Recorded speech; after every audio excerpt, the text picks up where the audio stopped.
Warning! The Stone Age Gamer podcast includes a lot of bad language. Cover your motherfucking ears.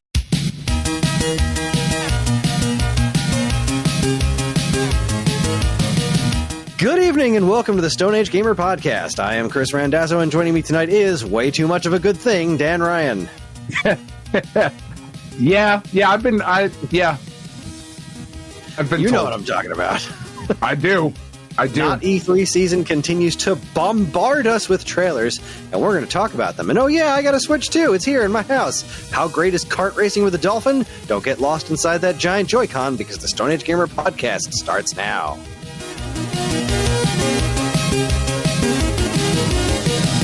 Hi everyone, this is episode 570. It is the week of June 13th, 2025. And welcome, for anyone new here, this is the official podcast of StoneAgeGamer.com.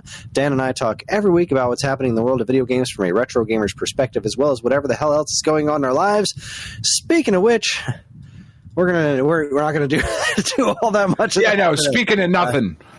How's too much. The Switch 2 has been my week, and then it's just been today desperately trying to catch up on all the trailers because I went to boot up one of them today, and it was 4.5 hours long, and I was like, what? Yep. I'm not going to get to play any Switch 2 today. I'm just going to be watching trailers for the podcast. Yeah. What absolute hell.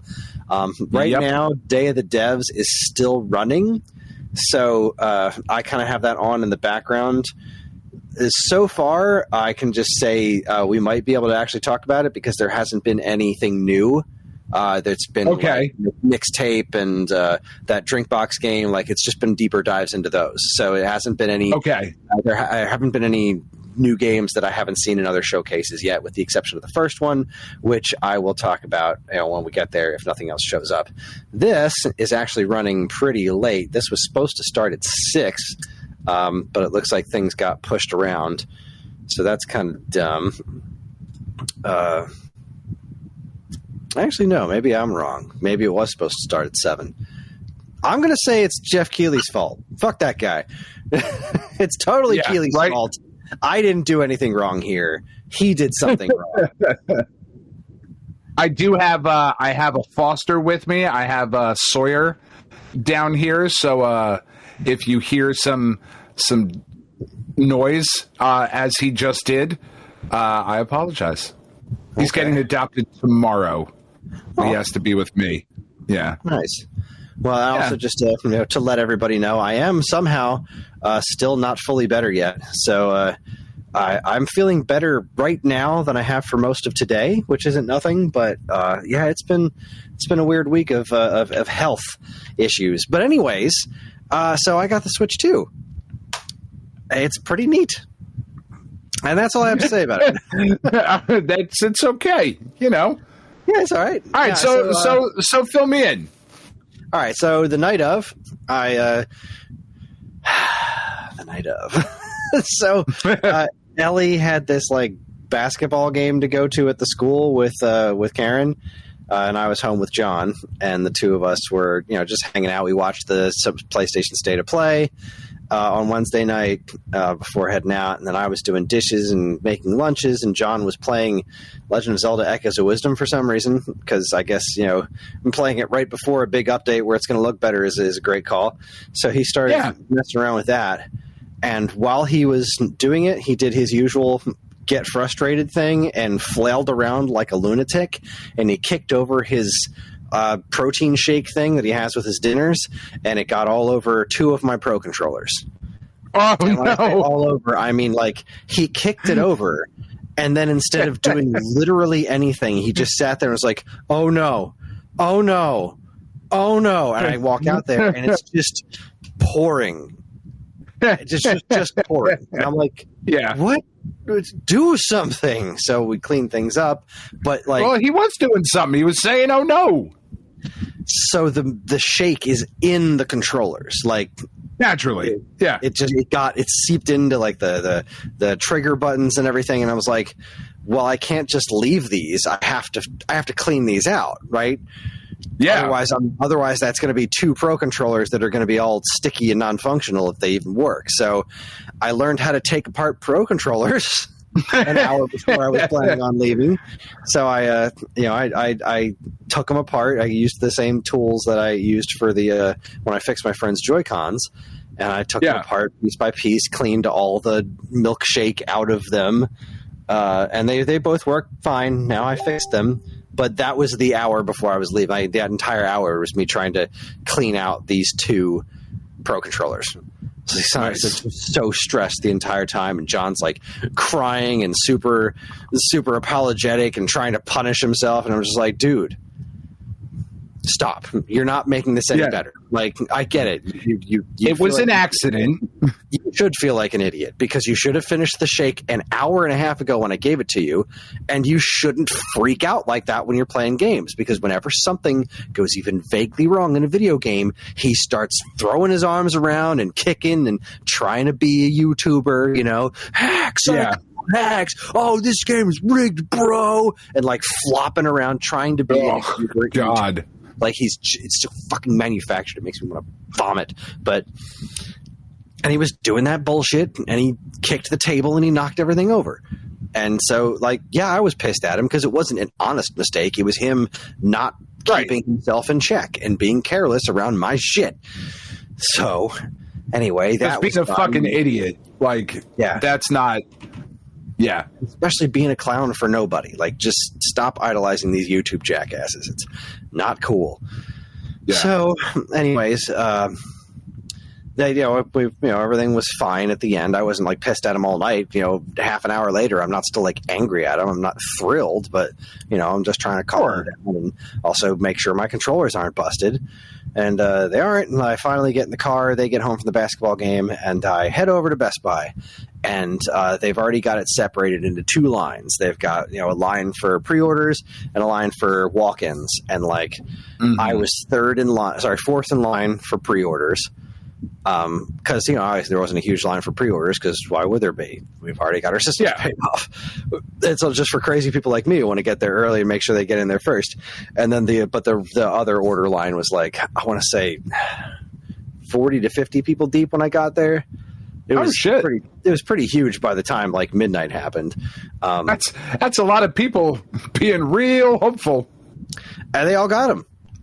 Really? Yeah. Wow. Apparently these things are everywhere. Like, Nintendo was not fucking around when they said, like, they had said a while back that they were doing their best to make sure stores are stocked. Apparently they're stocked. Like, apparently you can just go out and get one right now. And of course, the internet says, like, nobody wants these things. Nobody's buying them. I talked to a guy. He said they only sold 3. Like, no, they didn't. No, you didn't. No, they didn't, and no, you didn't. Yeah, stir. Bullshit. Internet. God, I hate the internet. But it's a terrible place. It was fantastic. I think the store had. I think they said they had like 60 some odd extras, and then the GameStop across the street had like 100 some for walk-ins, and that yeah, like that's nuts. That is nuts. They're just out there. They've stocked the fuck out of these things, and that's great. So I was, went in there. They were letting 2 people in at a time, one from the walk-in line and one from the pre-order line, which kind of pissed me off. So, no, let's pre-orders in first. Come on, let us get ours first. But we're special. I couldn't find any carrying cases that I liked, so I didn't buy one. Okay. I got my system. I was home before 12:30. I was home at like 12:25. Like, that's how well oiled that was run. Like, they were just people. That's impressive. In and out. It was really impressive. They did this thing. Oh, this was so fucking insidious. They did. They were letting people in, like they were going up and down the line of asking people if they wanted to sign up for the Best Buy credit card like an hour beforehand. So they would bring them in and do the whole run the credit check thing and get them signed up for the card and then save their spot in line. So like nobody was cutting in line, but they would bring them inside, run the thing, then put them back in line. And I don't know how many people they got on that, but like, man, they were on top of business. Good for them. Yeah, good for them. So I got the Switch 2, the Mario Kart bundle and the Pro controller and the camera, and I went home and I started the process of setting it up. I wasn't going to do a full system transfer, but it didn't really seem like there was an easy way to not do that. Like, it really wanted me to, and I just kind of it just kind of quickly happened. And then it started the like almost hour-long process of getting all my shit transferred, because I was like, I've got a couple hundred Switch games, so right. That was quite a bit. Yeah, that's quite a bit. So but yeah, before that, I opened it up. Right, I opened up the box, and the first thing I noticed is these Joy-Cons are heavier than I expected. Like those have some weight to them, and the texture, and not in a bad way. Like they feel good, and they're so much bigger. This whole thing is so much bigger than the regular Switch. It just feels so much more substantial. The magnet thing is crazy. It works so incredibly well. Like you cannot pull these things off. They sit nice and snug, which is wonderful. Nice. The screen's real nice. I had a little freak out while putting on my screen protector, because it's always stressful putting on screen protectors. Like, is there? Oh yeah, it's the worst. Is there a speck of dust somewhere? Why isn't this part sitting straight? Oh God, what have I done? I've ruined it forever. But I wound it went on perfectly. It works great. The Pro controller is the Pro controller is it's thus far a 10 out of 10. It's the D-pad's great. Okay. I booted up Tetris 99, and I played a game when I was extraordinarily tired, so I didn't do very well, but I also didn't get any false inputs, so I can't say for sure it's 100% fixed. I haven't really put it through its paces, but it's definitely a vast improvement over the regular Pro controller. The texture of the plastic is really weird, like in a good way. Okay. It feels like, I don't want to say it feels like that rubbery plastic. It feels ever so slightly softer, but it's not. Okay. Like you can still tap on it, like, no, this isn't soft, but it kind of feels like it might be. And like the whole thing with the analog sticks they were talking about, like, I don't understand the voodoo magic, because like you can smash them against the side and they barely make a sound. It's fucking weird. They're so cool. They're really smooth. Awesome. They feel great. I mean, obviously we need to see how they stand up to the test of time, but it's a great controller. It's really, really nice. It's and all the old controllers sync up just fine, except my my 8-bit do one, but they just did an update today to make it connect to that. So I just haven't done the 8-bit do update on the controller yet, but all my Joy-Cons and everything just hook up nice and easy to the Switch too. Let's see what else. What other hardware is there to talk about? The kickstand is great. Transferring the fucking photos. Oh God. So I thought I was about done, and I was like, all right, let's transfer over your photos and videos. I'm like, okay, that shouldn't take too long. It took 45 minutes because John has to take a video of everything he does ever. Yeah. Yeah. There was 80 videos from Undertale. There was 3,700 and some odd videos and photos that had to be transferred over. I was like, what the actual fuck? It took 45 minutes to transfer that stuff off my SD card. And I didn't get a new SD card, so my system was full because it tried to transfer over all of my games. It transferred all the game licenses, but I had to keep like telling it to stop trying to download stuff when I woke up in the morning. It's like, don't even think about it. I had to take off so much stuff because I'm supposed to just fucking delete the photos. Nothing's ever gonna fucking get looked at ever. But there's things that I want to save, and I can't sort them by user yet, because you can only do the sort by user thing with ones that were taken on the Switch too, like going forward. But I am going right. That's the thing. Just delete the photos. I don't want to just delete all 3,000 some odd photos. I have to find the ones that I took that I wanted to keep. So I have to go rooting through all this shit, which I didn't spend the time doing yet, because I did a lot of time, cleaning out the fridge and making sure I had room on there to get all the games that I really want on there readily accessible. And I also need to save 69 gigs for Split Fiction when I get the review code, because that's how big that goddamn game is. 69 gigs. What the fuck? That's how big games are now, man. They don't need to be. They do, though. Fucking compress something, you assholes. Jesus. No. Don't bother. So, anyways, storage is cheap. That's what I've been hearing for years. It's not. No, that's what I've been hearing for years. People have been telling me it's fine. For sure, regular micro SD cards are now, but these fancy new high speed ones aren't. Yeah, that's fair. way to create a new format, guys. I'm sure they're great, but fuck. But why, you dickheads? I don't actually need to have all those games downloaded on my system at all times. Like, it's not actually a problem. I just had to, do the math and be like, no, I'm not going to play Runner 3 anytime in the next 6 months. I'm just not. I know that. I don't need to have it on there, the game downloaded for posterity's sake. So I just needed to make some decisions and be like, all right, these are the games I'm actually going to play, and I'm just going to leave it at that. So that's finally done. And it was, by the time that was done, it was like 2:30 in the morning. So I was like, I need to go to bed, but I can't go to bed without trying nothing. And I don't want to do Welcome Tour because I don't have the brain capacity for it. And I don't want to play Mario Kart because either that's going to wake me up or I'm going to be too tired to appreciate it. So I grabbed Link's Awakening. I was like, you know what? That's what I want to know. How does Link's Awakening work? How good is it? So I put in Link's Awakening. It loads up lightning quick.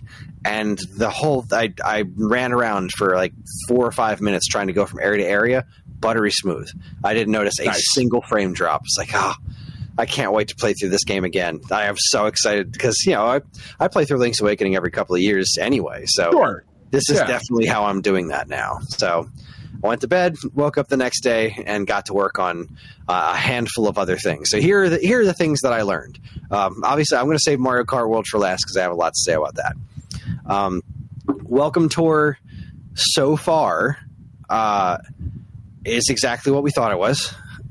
It's really neat, but I spent the most of my morning playing Welcome Tour first, and I just wasn't feeling it because it's like, I just bought a $450 next generation system and I'm playing this neat mouse mini game that's no different from something I played on my fucking original Macintosh back in the 80s. Yeah. This is cool, but it's not giving me that. Why? Now I've got this new game system that's like really cool and impressive. Like, show me something that I couldn't do on my Switch. And then I played Mario Kart World.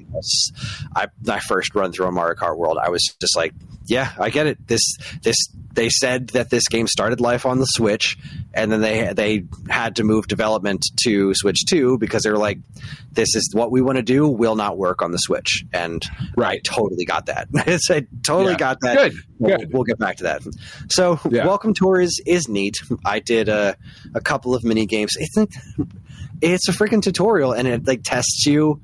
So you have to like read a bunch of information and then take a quiz on it, and like, I saw the one screenshot you posted, but like, and the answers are kind of funny, but also like, why are you? Fuck you for charging money for that. I understand that they put a lot of they put the effort into this, and they want to put that value on their work. I understand that, but I don't understand why they did it in the first place if the intent wasn't for it to be free. Like, exactly. I don't understand what was the purpose of this software. Like, when they were making this doesn't seem like the kind of thing that's a like sellable product. It's like weird little tech demos and stuff. It doesn't seem like the kind of thing. Even calling it Nintendo Switch 2 Welcome Tour, it sounds like this is neat stuff that everyone should experience, but not. It should just be on board. It should be built into the system. It shouldn't be a game. This should be an application that's in the settings menu or something. Like, you should turn on the Switch 2, and then it should ask you, would you like to take the Welcome Tour? Like, that's what this is. That's exactly what should happen.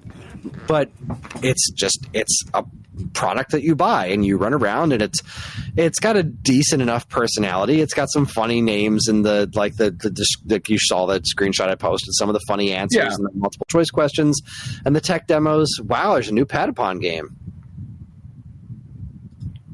Okay. Look at that. Brand new Patapon. Early That's access exciting. July 25th, 2025. I was looking at this out of this off in my peripheral vision, like while I'm talking. I'm like, man, this kind of looks like Patapon. That's weird. Like, it does, but it doesn't. Turn out it's a new Patapon game. Anyways, the one like the kids loved the little mini games. Like that, I've played 3 actual mini games so far. I've done 2 tech demos. One of the where you shake the maracas, and one where it demos the microphone noise canceling, which is honestly fucking impressive. Like, the nonsense that they were showing in the trailer with the guy using the blender right behind them, that's legit. It's like, Sure, but yeah. I don't understand why, but it's like, no, it says run a vacuum, run a blender, and then talk, and it will filter out your voice. And it did. And I was like, this is really wild. I can't believe how well this works, but here we are. Sure. But the games I played were the one where you're a little UFO and you have to move the mouse around to dodge the collect stars and dodge little spiky balls. And like, all right, it's cute. Then there was the one where you had to move the mouse around to find. The kids really liked this one. So the remote, it's teaching you about the rumble, and so you have to move the Joy-Con around in mouse mode to try to find the spot that has the most intense rumble. And the closer you get to the actual epicenter, the more points you get. Ellie aced it. I still haven't been able to do it. I don't know how the fuck she did it. She got within 3 points, which is the highest score you can get. If you get 3 points or less away from the epicenter, that's the highest score you can get. And she got 3 on like 4th try. I still, closest I got was 4. I was like, son of a bitch, 3 is what you need to get the medal. I got 4. But that was kind of neat. But again, not really making me feel like I bought a new game system for it, kind of a thing. I don't know. That sounds like one Tiff would be good at. And then the one I cheated on like a motherfucker. Good, just go right past that. Yeah, that was good. I get it. I heard what you said. I just had no idea. I know. So this one, it's like the touch screen can actually handle 10 inputs at a time. I was like, well, that seems excessive, but okay. I do have 10 fingers. The game was finger twister, basically. It laid out all these dots of different colors, and it said, try to put your fingers one at a time without picking them up on different colored dots as we say them. And so I tried it, and I got like 4 in, but since it's just a touch screen, it's not tactile, it's hard to tell when your finger is slipping, and then when it is, what's it slipping off of? Who the hell knows? So I called Ellie over. It's like, Ellie, you got to try this. And then so she tried it, and she did about as well as I did. And then it clicked with me, yo, let's cheat. She's like, what? You take this half, I'll take this half. That's 4 hands. We can totally get 10 spots with 4 hands. And we better be able to. 5 tries to get it right, because it's really hard. The screen's big, but it's not that big. But we finally did it. We got all 10 spots, and I got the award. But that was fun. Really fun. But it wasn't like... It wasn't one of those... Not worth $10. I'm not going to say it's not really I feel like we will have, like I said, I will have gotten $10 worth of entertainment out of this, but not enough for me to recommend this to somebody else to buy. There's nothing so far that is... This is the video game equivalent to that meeting should have been an email. This meeting should have been a fist fight.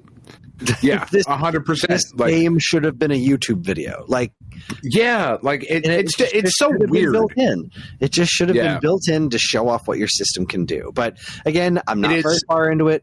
We'll see how much more interesting it gets the deeper I get into things. I've only done one Joy-Con and the screen so far. So yeah. And just the problem, right, is the state of the world that we live in, where rage engagement is like the only way to get clicks and views and shit, and that it helps fuel the narrative that this is Nintendo's greediest console ever, and they're so anti-consumer.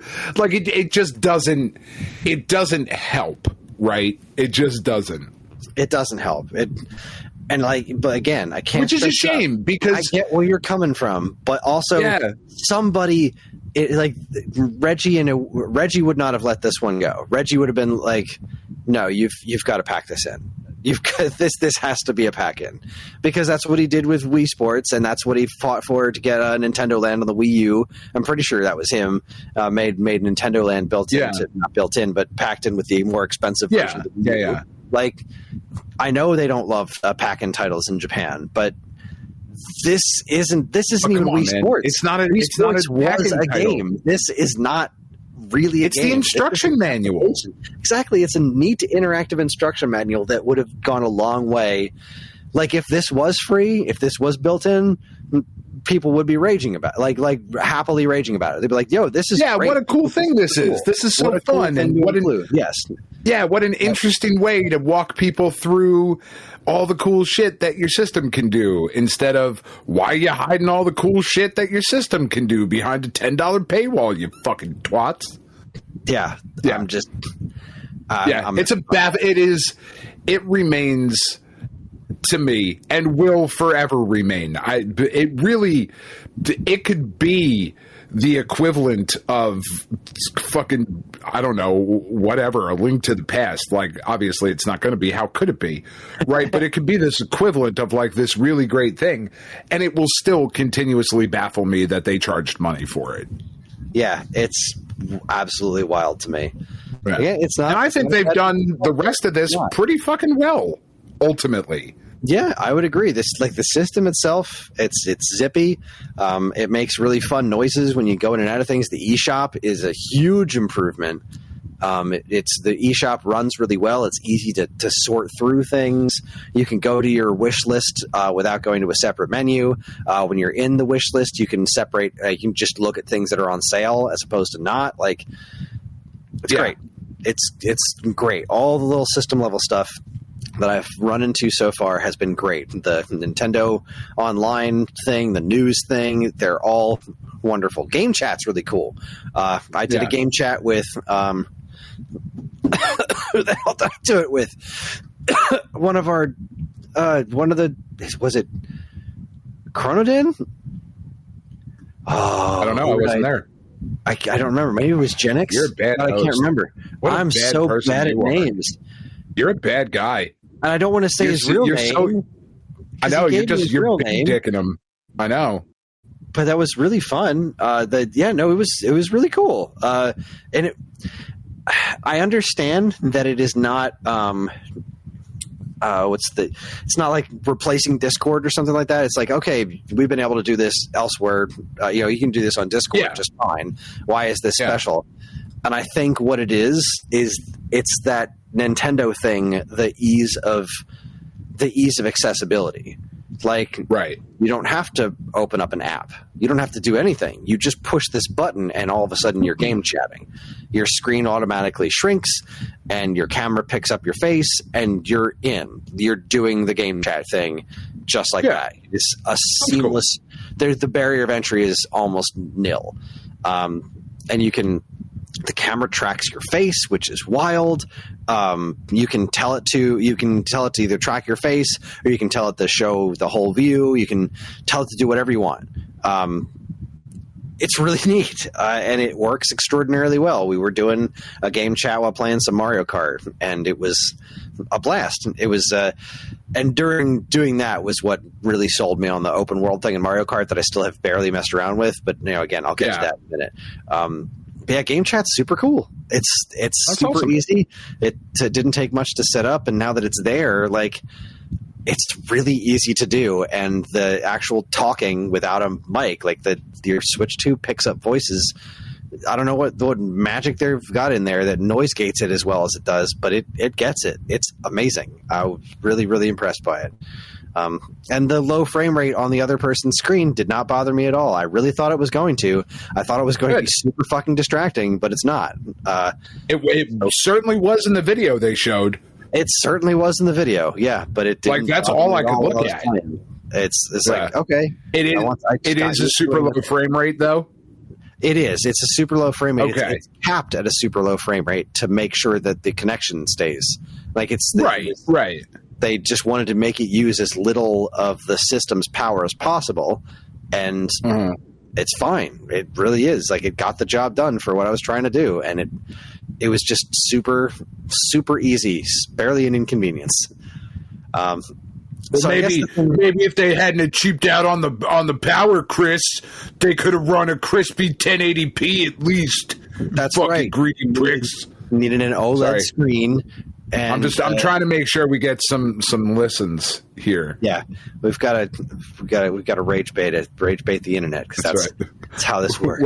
Welcome to the Stone Age Gamer, episode 570. The Switch 2 is a piece of shit? Question mark. What, the Switch 2 killed my mom? The Switch 2 took a dump on my chest? Oh God, you saw the story about GameStop stapling receipts? I did see that. That's pretty great. That's also somehow Nintendo's fault, I'm sure. I mean, I saw somebody, it's because they packed the Switch 2 in the box in the weirdest way. Or, just throwing this out there, don't put staples in your new $450 game consoles. Like, if I worked at a GameStop, I wouldn't be stapling things to people's boxes. It's video games. People collect this shit. Are you out of your mind? Yeah, like, I've never seen that. Ever. Staples? What tape? Sure, they could have packed the Switch with the screen facing down or further into the box. I'm sure they could have, but but come on, who the fuck staples shit to the front of the box? Come on, what are we doing here? Yeah, that's especially like. You're a collectible. This is why people hate you, GameStop.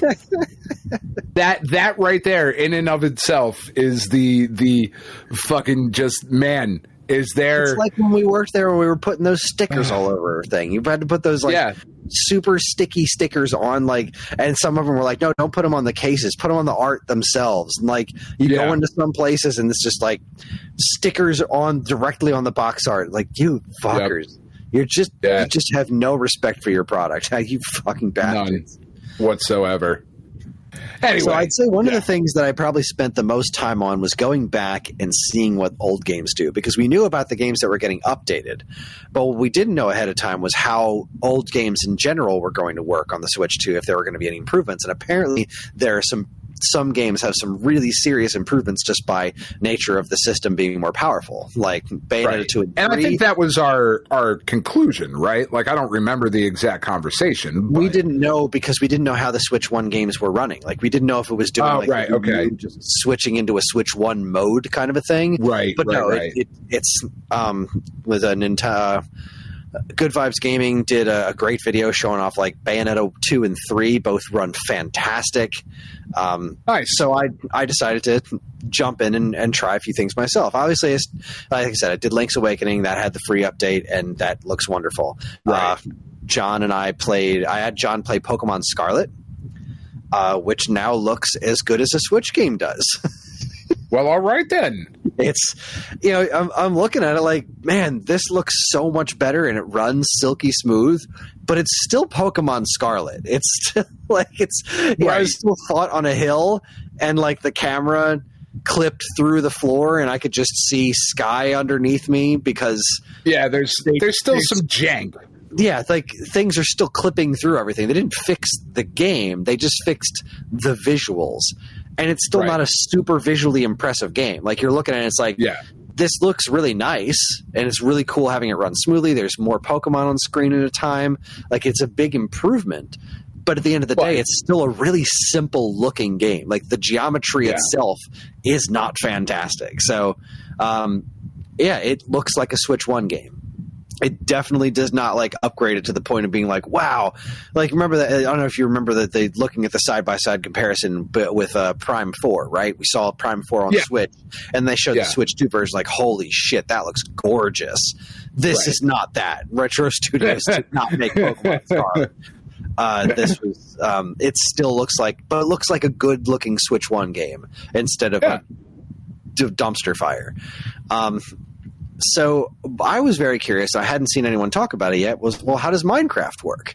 Because Minecraft is just a choppy abomination on Switch. Right. But it's just so the basically, if the game has its own built-in frame cap, then it's going to run the same.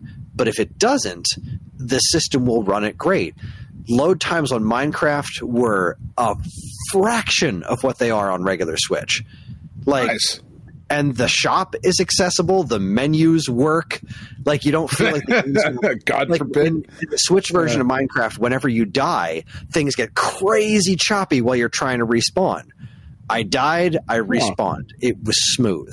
The stuff that usually taxed the shit out of the Switch, trying to load up a world, trying to access the shop, any of that stuff taxed the Switch like crazy. It works. So, as I was wondering, why isn't there a specific Switch 2 Minecraft? they should make one, because obviously it could benefit from really taking advantage of the power of the system, because we have more powerful versions of Minecraft out there on other platforms. But the Switch 1 version of Minecraft now works the way it should. So that's great. Faster loading times. That is great. Yeah. Perfect, way more functional gameplay. Doesn't want to feel like it's going to crash at any second. That made me really happy to see. Animal Crossing, on the other hand, the load times were exactly the same. Just boo. Like a minute and a half or whatever just to boot up the goddamn game. I was like, what are you doing, son of a bitch? So Minecraft, yay. That's Animal frustrating. Crossing, yeah. On the good side, Vampire Survivors. Yeah. I mean, obviously it eventually gets choppy. It eventually gets choppy on just about everything, but it got choppy way later. Like, I did a full demon finger and it didn't slow down it didn't lose a tick on a full-on demon finger. I was like, this is fantastic. I got the most taxing weapons that I could figure out, right? Just as many of them as I could, and it handled everything with ease. It eventually got a little choppy towards the end, when there was just like the screen is just like a couple thousand enemies, and I'm using I got all 3 of the S weapons, and it's, doing the space thing in the background. Like, it got a little choppy there, but it never slowed down. I did it on the Castlevania stage, which is super taxing. It handled it brilliantly. So Vampire Survivors gets a huge boost. Also, the load time, zippy as hell. The load times when all the DLC got added were starting to get a little, like, they got a little chunky with the DLC in there. Yeah, and it's just a lot more assets that they have to load in there. Yeah, exactly. It booted up super fast. Holy shit! What is this? So there's this, it's like this amazing artwork. Who's drawing this? It's somebody who's drawn it's an artist who did stuff with like Marvel Rivals, and it's it's like just a bunch of video game characters. There's Zelda and Astrobot holding a controller together. Like, this is amazing. What is this? That's cute. This is outstanding. It's got Batman and Captain America and Spider-Man and Mario and Luigi and the cards from Balatro. Like, this is so cool. This is fantastic. There's Jeff Minter over there. Then Ryu and Cyclops. This looks like, I think it's just like gaming in 2024, the picture. Yeah, that's cool. That's what this looks like. It's beautiful. I'll get to that. Yeah. I will get to Day of the Devs and Devolver we're probably tomorrow. We're going to need to do Day of the Devs and tomorrow and Devolver next week, because there was a handful of other things that seemed like they needed to be talked about. So, and next week is supposed to start at 8, and this isn't even over yet. So it was somewhat of a light week next week. Yeah, like, there's still stuff, but it's not the. I was like, fuck, I don't know. Yeah, maybe all of them will be 4.5 hours long. You fucking and also like we don't know what they're showing off at Xbox, the big one, right? So we don't know if there's going to be a lot to talk about with Xbox or not. So anyway, everything is an Xbox, so that'll be an interesting, it will indeed. Playing fucking Gears of War on a pencil. Horizon Chase 2, I was really hopeful on that one. It is no better. I mean, it runs more consistently, but that one clearly had a frame rate cap at like 30 frames per second, and so that did not get fixed. Man, hopefully they fix that, because it plays amazing on my iPhone. Yeah, it's 60 frames per second everywhere else. It's fucking great on the iPhone. With the Backbone controller, that shit's fucking a blast. Yeah, it's fine. Yeah, but that's a bummer. It is a bummer. I played some Wind Waker. It looks great. I played Soul Calibur. It's great. I haven't booted up F-Zero yet. I downloaded the Japanese version of the GameCube app, so I've got the Japanese box art, which is nice. Nice. I think that's just about everything. It's been a wild couple of days. I haven't been able to sleep as much as I wanted to. I've been sick. I'm glad I did the midnight launch. That was really fun. While I was waiting in line, I got really hungry, and so I walked across the parking lot and had Taco Bell. Which nice. I haven't had Taco Bell in a long time, That's a bold move while you're standing in a line. It's what was there. I was like, you know what? I'm already staying up until midnight in this line like a 20-year-old. Then I'm talking to a bunch of 20-year-olds. So fuck it. And I'm going to go for it. So I bought the kid next to me asked me to get him a Baja Blast. So I did. And I got myself 2 hard tacos. And I was like smelling it on the drive back because I just drove across the parking lot because the store was closed. You had to do drive-through, and they weren't too thrilled about me walking into the drive-through. So I grabbed my car and drove over there. And as I'm driving back with the tacos, they don't smell good. And I'm like, this might be a mistake. And then I ate the tacos. Like, God, these are fucking delicious. Oh, I remember this flavor so well. So I just downed the 2 tacos. And then like 5 minutes later, it's like, oh, right. There's that sweet petroleum aftertaste that Taco Bell tacos have. Just tastes like I drank gasoline. This is very unpleasant. But at least it's consistent. It is consistent. It tastes exactly like I remember that, grade F meat paste at the bottom covered in lettuce and some plasticky cheese. And that was that. Yeah. And probably around 3-ish. No, I went to bed around 3, and then about 3:30 I had to get out of bed to expel the bell. And that was my night.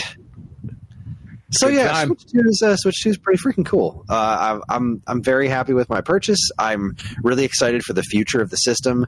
Obviously, the launch lineup isn't astounding, but Mario Kart World. No, certainly.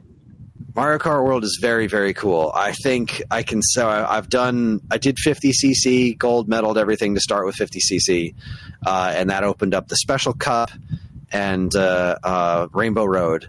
I think it's pretty safe to say that this is the best Rainbow Road they've ever made.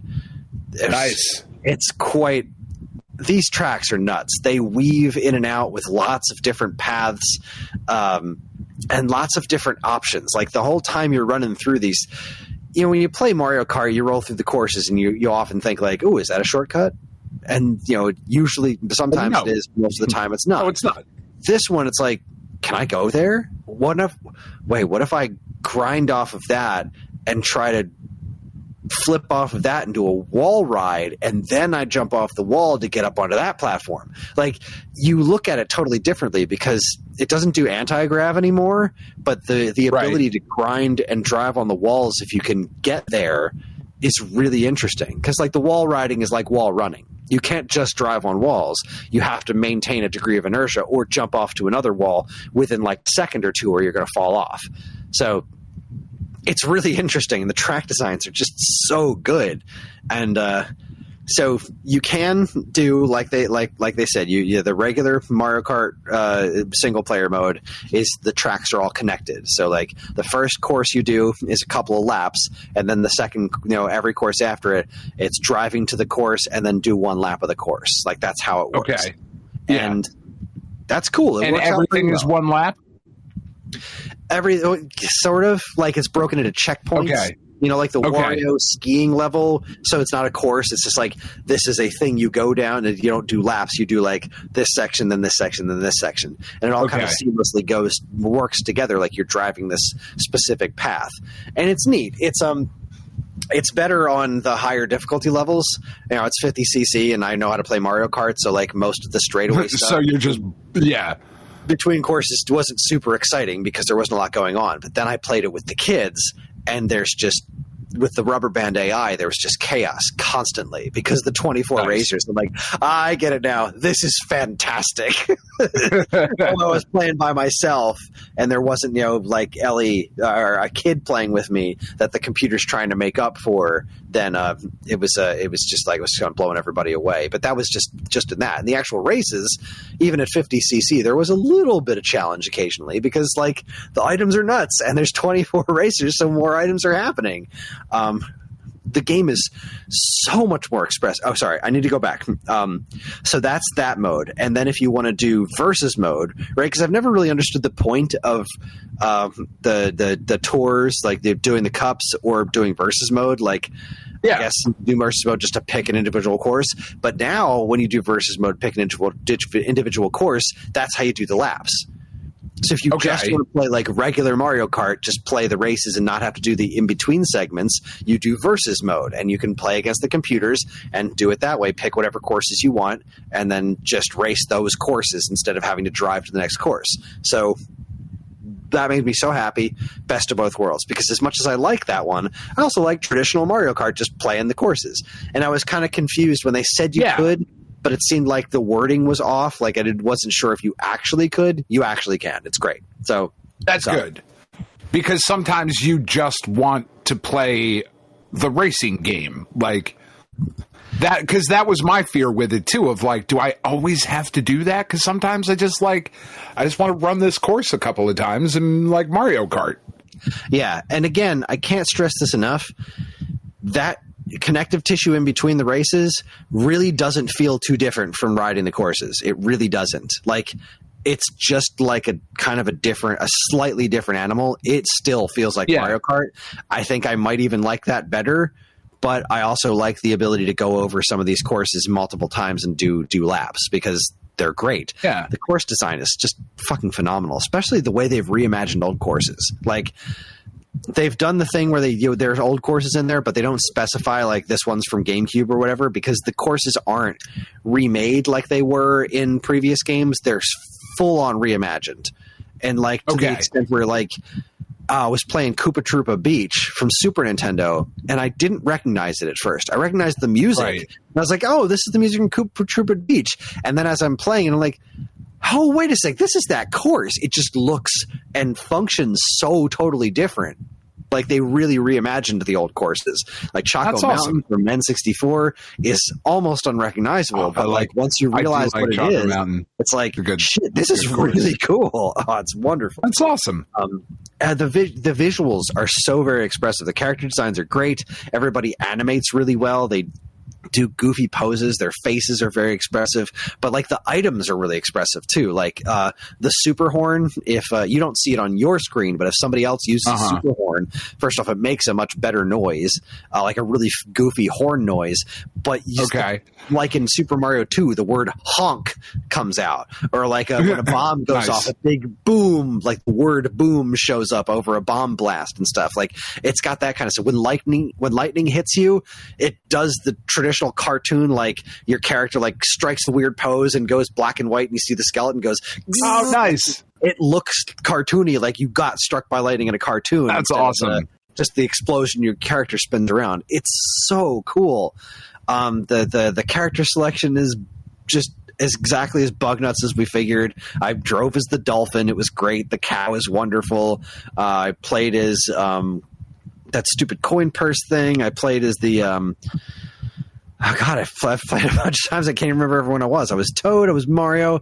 I was Donkey Kong. I'm still terrible with Donkey Kong, but he looks so funny on a motorcycle because it's just this giant Donkey Kong on this tiny little motorcycle. It was so goofy looking. I played as a dabs. Guy. Like, come on. What are we doing? That was out of date when this game started development a decade ago. Come on, guys. That's what I'm saying. Like, what are we doing? Like, I mean, it's a very small, silly thing, but it's like, it's one of the cringiest moments of the first Sonic movie is when he starts doing that fucking, whatever that dance was called. Yeah. It's like, oh man, like that's, boy. Yeah. But at least it could be. How do you do, fellow kids? Like, my kids don't even notice it. Like, because I don't even think they're old enough to realize that was a thing. I don't know. It just doesn't even matter to them. So I think it's one of those things that just kind of looped around where if you don't know what it is, it just looks like he's making a weird pose. So I'll take it. Okay. That's fine.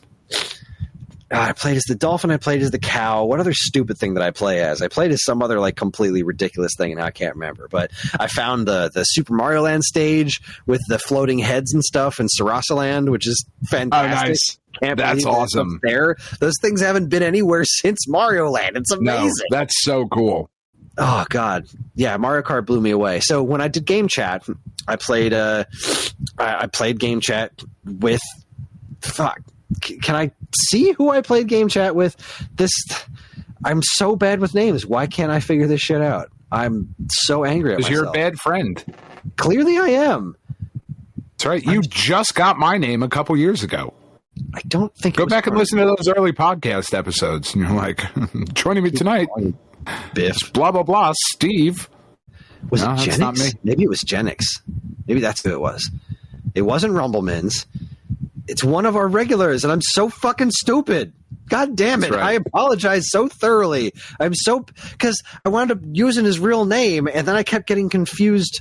Because I want to be able to attach real names to our superhero nicknames, right? Like, I know who a couple of my friends list are, but most of these people, I have no idea who is who. It's freaking me out.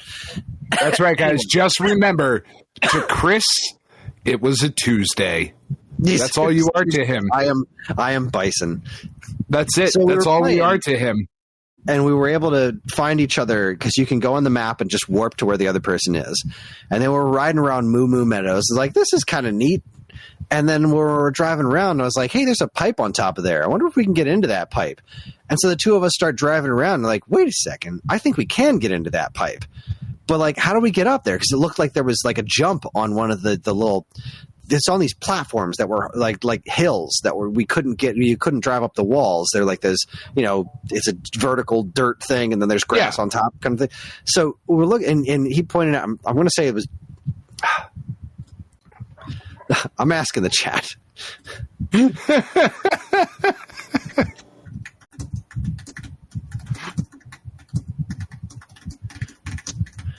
Somebody's Like going to let me know. I'm going to say Gen X because I feel like Chronodin was too long of a name. I know who Chronodin is. It definitely wasn't Chronodin because I know his real name. I'm pretty sure it was Gen X. I'm 90% sure it was Gen X. Gen X? Gen X? How do you say that? Gen X. Fuck. Plan. My brain is Plan. potatoes. Plan. Just Plan. mashed potatoes. Plan. Anyway. You ever say a word so much it starts losing its meaning, Coach? Plan. Scuba. Plan. Anyway. I know you were doing Ted Lasso. I was doing That's right. I was doing a bit. All right. We're always doing a bit. None of this is original. So we start trying to figure this out, and eventually, like, it just became the two of us driving around trying to find the path to get up there. What can we jump off of to get up there to then jump from that platform to that platform to get to the pipe? And eventually we made it to the pipe, and then we went to the pipe, and it turned into a cannon. It shot us all super far to the top of this barn, and then, like, we found like a question block, and that turned into something else. Like, and that's when it clicked for me. This open world thing finally made sense. The free drive or whatever that mode is called, it clicked for me. I was like, I see how this is going to take up somebody's time. This is after I'm done unlocking things in the regular single player mode. I'm going to start doing this, and it's going to be fun. Like, I get this now. So that was really cool. Mario Kart World is fucking wonderful. I understand why this was their launch title. I think it was a smart move. I'm hoping that this month some other like dopey things show up in the eShop or something to make us happy while we wait for Donkey Kong a month from now. Because I feel that's the question, right? Like, looking at it. Obviously, for you were sold regardless, right? And a lot of our listeners were sold like from jump. It was like, yeah, I'm definitely getting that. For somebody who is not like, for somebody who didn't have a Switch, right, or is not typically a Nintendo guy, would you say that Mario Kart World is enough of a draw? Like, is it that good? It's difficult to say. I don't know that it can be because it's a card game, right? Like, I don't know that. I don't know that it's not. Like, is there any system where one single game is worth a $450 price tag? I don't think that exists. I mean, it was for me, like with God of War. My cousin is weird like that. Like, my cousin Ryan, who lives out in Utah, like, he has bought and sold video game systems, the same system, multiple times, because he will, like, you know, he bought a Switch for Tears of the Kingdom. So he bought a Switch and he bought Tears of the Kingdom, and then he sold it, and then he rebought a Switch for Breath of the Wild, and then he sold it. You know, like, he's weird that way. I don't know that that's entirely common. I don't know that it's not. It's certainly not common, I would say, to like. Yeah, I think for the average person, I don't think the average person, the single game. I mean, like, Wii Sports, buying the Wii for it, sure, but that was like $200. Like, that's not this. I mean, I think Mario Kart World's a system seller, sure, but you've also got to, like, be of the mind that there's going to be other things you're going to play for this eventually, which there will be. You know, there's going to be a new Mario game and new Zeldas and probably a Splatoon and Animal Crossing. Like, that's just going to happen. Like, buying this system is not. You're not going to buy it just for that one game. You're going to buy it for that game and then the things that come next. But no, I think Mario Kart. Well, and they certainly like have already started that. Like, we're not going to really talk about it too much later, spoiling a thing from Summer Game Fest. But like, Cyberpunk 2 is available on Switch 2. You know, so like, that's already a big thing that's available on that system. Let's see. I'm pretty sure it was Genix. I'm like 99% sure that's who I was talking to. Yeah. All right. Well, because it was a shorter name, and I only have, it was one of the newer friends that I made on the Switch. It had to have been Genix. But like, why can't I find a log of who I've talked to? Oh, is it on the parental controls app? No, it doesn't look like it. Parental controls, no. Play activity, Thursday. Mario Kart it's World. A piece of shit system. There you go, Chris. You just proved it to all of us. Thank you. Belongs in the garbage. Raped my wife. Shitload of fuck. Jesus. That wasn't funny. I shouldn't say that. That's not funny. That is actually my line. Like that. I'm sorry. I apologize for that. That I shouldn't have gone there. That's not funny. Oh, I got to get ready for Gambler in a minute. Mario Kart World is absolutely wonderful so far. Wind Waker looks great, man. Switched Welcome Tour is neat. Should have been free. And the backwards compatibility stuff is great. I haven't touched either the Breath of the Wild or Tears of the Kingdom yet. I haven't touched Mario Odyssey. Like, there's so much to do. There's just so friggin' much to do. I did since I have to write up the review for Wind Waker on Switch 2, it's just a super short review. I'm just going to be focusing on the difference between like how does it work on Switch 2. And like I booted up Wind Waker on my CRT on GameCube the other day, and like fuck. It still looks good. It's amazing. That game still looks great on my CRT. Yeah. Just I ran it through the Wii because that has my component cables, and I was like, Jesus, this looks great. So, but then I played Wind Waker HD. And it's like, I just think it looks so much better. Like, there are aspects of the original Wind Waker that I like better visually. Like, I do think they overdid it on the bloom lighting a bit on Wind Waker HD. But all in all, I don't even think it's close. Like, Wind Waker HD just looks and plays phenomenal. So even though the Switch 2 version, I'm not very far. I haven't even gotten on the pirate ship yet on the Switch 2. But it's still the same great game, and it looks way better than the GameCube original. Yeah. In the same way that N64 games look better. Like, it's just that exact game, but visually cleaned up. So like the things aren't as smooth, pixelated in the background. Like, things look really nice and smooth, but it is still the GameCube version. It doesn't run in widescreen. Right. I'm still going to have to do the Triforce quest at the end. I did find out that, unfortunately, the Tingle Tuner does not work. God forbid. Nintendo World Report, one of the guys who works at Nintendo World Report, did a video on the first thing he did when he got a Switch 2 was download the game and start playing through it as quickly as possible so he could get to the Tingle Tuner. He got the Tingle Tuner. He plugged in the GameCube adapter, right? The GameCube controller adapter into the Switch 2, which we know is compatible. And then he plugged in his Game Boy Advance to the Game Boy Advance GameCube link cable, but it wouldn't recognize it. And I'm like, son of a bitch. But I was kind of hoping that they would let you do like the stupid download play, like grab your Switch 1 and download play that in the Tingle Tuner.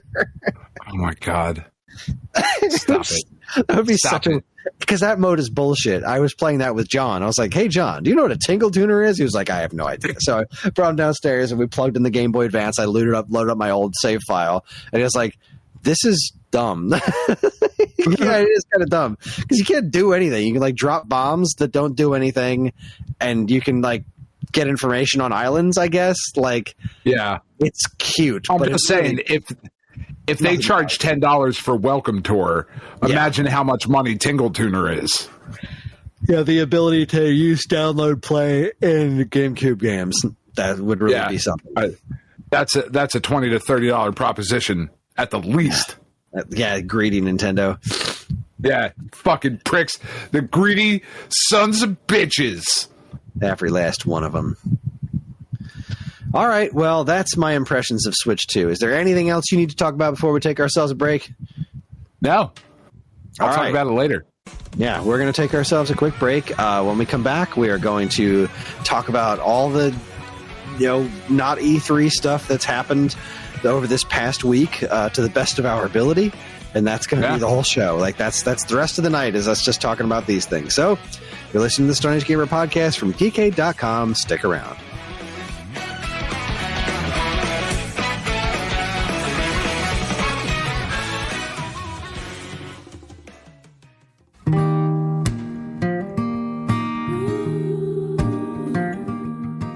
We are Safe at Home, the leading dog rescue in the heart of New Jersey.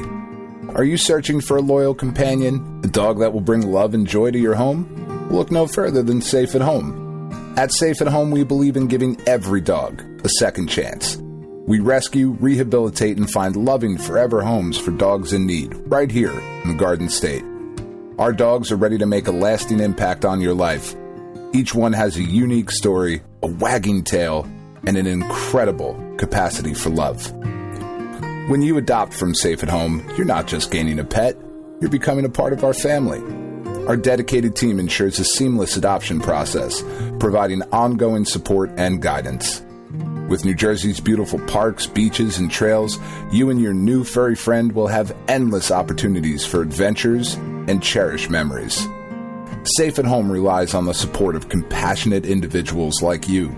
Your donations and volunteer work enable us to continue saving lives and finding forever homes for these amazing dogs.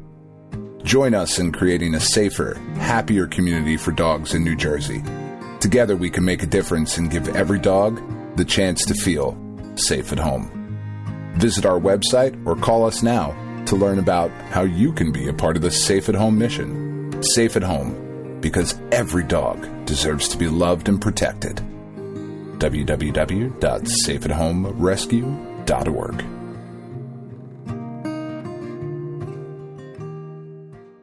Hey, I'm Ryan. And I'm Andy. Neither of us are David Crane, but we are the hosts of David Crane's Amazing Movie Time. That's our monthly Geekade Patreon exclusive podcast that covers movies that are cult classics, weird, or just sometimes laughably bad. We ourselves have at least two of those qualities, so I guess it makes sense to hear what we think of those movies in retrospect. You can hear all that and more by becoming a Geekade Patreon supporter. And, as always, be kind, rewind.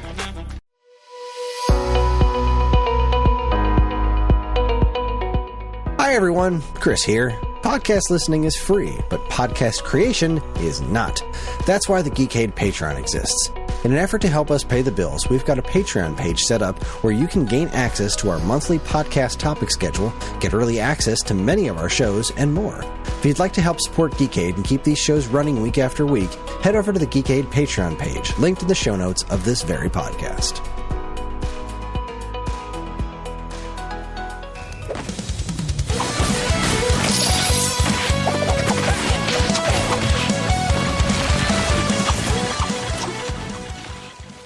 All right, everybody, we're back. But real quick, before I get to the E3 thing, I remembered something else about Switch 2. So I had my plumber came out today to do some work in my basement, which sucked because, it was expensive, and I don't have a lot of money left now that I've bought a Switch 2. So that needed to get taken care of. And he's a cool guy. His name is Kris. He lives right by me. He works for Mr. Rooter. and he's done wonderful work. He was the one who helped me out with the garbage disposal and stuff in the past. So he came out, and he loves talking video games with me when he's here. He loves my basement. When he went to get to work in the closet where the water heater and like the pipes were in the ceiling, I was like, "Is there anything you need me to take out of there before you get started?" He was like, "Yeah, you need to take the game comm out of here. I can't work with that close to one of those dumb things." So like, it's like, all right, yeah, good people right here. So he before he left, I wanted to show him the Switch too, because we were talking about it. He hadn't seen one in person yet. He didn't know about the mouse functionality. Because I let him try out the Joy-Cons. He just hadn't been paying attention to it. He's not really a big Nintendo guy. He likes old Nintendo stuff, but he's really more of a PC guy. So I showed him how the Joy-Cons go on and off with the magnets. He was like, "That's really cool." I was like, "Yeah," and the mouse function. I was like, "Oh, you can connect a mouse to this?" I was like, "No, the Joy-Cons are mice." He's like, "What?" So I snapped on the little thing. I put it down on the table and moved around. I was like, "What? That's crazy." And the thing that really impressed him, and this was what impressed me last night, I was playing this really kind of blew me away. I wanted to try out, like, take their, again, one of those things they took their word for, like the microphone thing, that the mouse can work on just about any surface. I tried it on my couch, and it works flawlessly. And my couch is nice, smooth fabric. My couch has like that ribbed texture to it. It worked flawlessly. I sat back on the couch, and I was like, "You think that's cool? Check this out." I sat back on the couch. I started moving around on the couch. It's like, "What are you doing?" What? It's like, look, it works. Works on my pants. Works on anything. It's like, holy shit! So that was one of those neat tech moments that I was like really excited to see somebody else experience. Like, that really is a cool feature. The fact that works that well, like, it doesn't just work kind of well. It worked perfectly on my couch. Like, I could sit back, like recline, and just use the couch next to me to play this mouse game with as much precision as my coffee table. That's fun. It did really sound like you were going into the setup for, like, so now we're dating. You're like, it works perfectly on my couch. Look, I reclined a little bit. Like, it works over here on my pants leg. Why don't you come take? Why don't you come take? Oh, that's not the joystick. Oh, squeeze the buttons. Puts the joy in Joy-Con. Oh, gross. Anyway, I mean, whatever. It's Pride Month. Enjoy. Oh boy!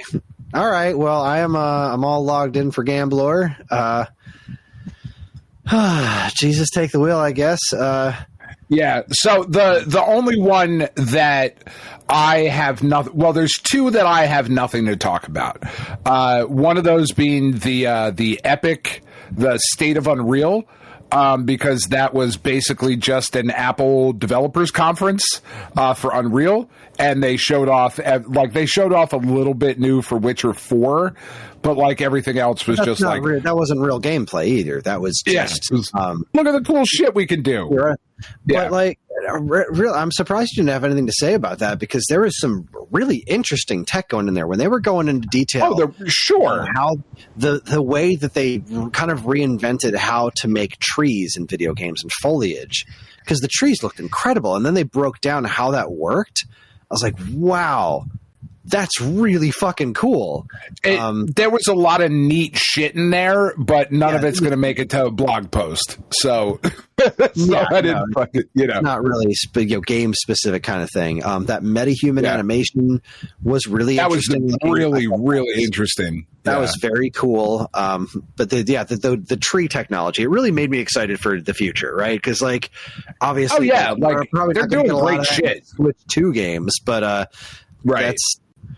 That was some wild tech right there. That was really, really cool shit. And it was very, very, very future proofing, right? Like, you were looking at PlayStation 6, whatever the next Xbox thing is, like, that's what they were showing off there.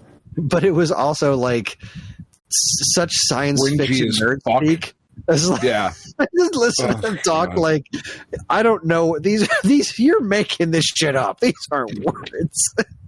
These aren't real. You stop that. Like, it was That was a weird presentation, and it went on for a while. It was clearly for much more tech-minded people than me, but I was really impressed. We were not the audience for that. Yeah, I didn't fast forward as much of that as I expected to, because I was fast forwarding through most of these things because they're just immense. There's just an absolute insane amount of stuff. To cover too much. Too much. It's way more that nothing. You will not, unless you're like us and you're specifically going out of your way to do this, to dissect it and talk about it. Nobody's going to pick something individual out of like a 4.5 hour video. It's like, no, it was so long. That one in particular, that one really fucking pissed me off. The best indie summer game showcase. That was a problem. I do have some bad news. The what was it? We really liked it last year. Let me bring up my spreadsheet so I can remember the exact name. It was the Homebrew Summer Game Showcase is not happening this year. The guy, that's a I bummer. reached out to him on YouTube, and he was like, I'm just too busy this year. I'm so glad you liked the presentations, but he's just bogged down with work and stuff, so he's not going to be able to put one together this year, which is a bummer because I really liked that one. And I hope he does it again next year. But anyways, so the only other one that I go ahead. Sorry, the only other one I didn't have anything to say about was the accessibility one. Because I just don't feel like I have anything to add to any of that. Like, it was all features in games that I wouldn't use, but things that are all out already. There were there were two things on there that I saw that I wasn't aware of. I wasn't aware of Chroma Gun 2, Die Hard. That was what the fuck was that in? There was a showcase in like March that I think that was in that we talked about. I was somewhat unaware of that one. That was a surprise to me. I was like, oh, that's neat. And then there was that Bips and Bops game that was just Rhythm Heaven. Like, obviously not it. It didn't have that exact Rhythm Heaven personality that makes Rhythm Heaven such a fucking masterpiece. But it's like, okay, somebody made their own Rhythm Heaven game. Good for you. That's kind of cute. Those were the only things in there. You're right. It's not really a big like game announcement thing. It was really just about advancements in accessibility in games, which is a really cool thing, and especially if you have it's ability.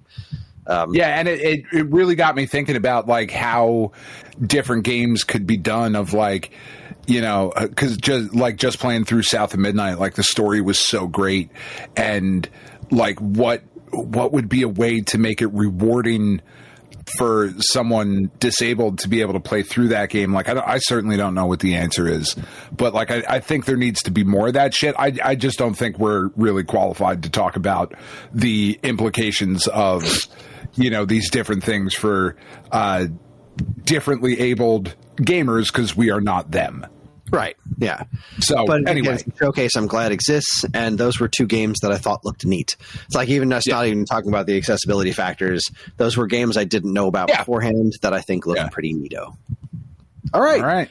First things first, the Horror Game Awards Summer Showcase 2025. This is a showcase I didn't know about last year. I don't even know if it did exist last year, but it did. It was in 2024. I saw it as I was trying to find this one. Yeah, well, now we can add that one to our list. This was also over 2.5 hours long. This was too long. This is too much stuff. Well, there's a reason. Unless you like low poly PlayStation 1 style graphics in your horror games, because then this might not have been long enough, Chris. Right.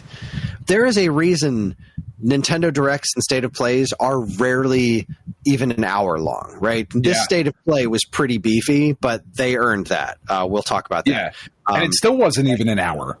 Yeah, it was only under an hour. 45 minutes. Yeah, it was. I think it was 45, 50 minutes tops. And there's a reason you do that. They have editors, and they look at the games, and they decide what's going to make it in. If you just let everyone put every game in, you're going to have a 2.5 hour long showcase where I can't tell the difference between half of your games. And that bums me the hell out. That really bums me out. Because now, granted, I'm not a horror game kind of guy, but there was a decent amount of stuff in here that caught my attention. I thought Inhuman Resources looked pretty cool. Yep, that was that's the one they started with, right? Yeah, I think so. Yeah. I wrote down Quartermain and the Cult of Cthulhu. Looks like Doom and looks kind of cool. I've got that one. KO again. Leftovers KO we saw in another preview showcase last week. Yeah, I think that game looks neat. I'm not entirely sure what to make of it yet. Yeah. Shockingly enough, it is no longer after this evening. Spoilers or teases. The Punch-Out clone I am most looking forward to playing. Yeah. I think it's surprising enough that it's not even the only Punch-Out clone. Yeah, who would have seen that coming? There's another one that I think looks even cooler theoretically. So yeah, we'll get there. I wrote down Phase Zero. Not sure how I feel about games that look like Dreamcast. Yeah. I understand the nostalgia for pixel graphics. I really do. And to some extent, I can understand the nostalgia for PS1 era games, but only if they look better than that. Dreamcast was this bridge era where it's some of the earlier low poly Dreamcast games were headed towards where games look nice, but we weren't quite there yet. So I don't understand this very specific want to make your games look like a Dreamcast game in particular, of that kind of polygonal Dreamcast game, not like Crazy Taxi, but I don't know. I didn't love that. It's that low poly thing. I have this on my list. It very much if you were a fan of the original style Resident Evil games, then this is for you. I was a fan of those games. I have this is on my wish list. You will be able to read about it and see the trailer for it on the blog. But I thought it looked cool. This, at least, like you said, was a step closer to that PlayStation 2 style graphics.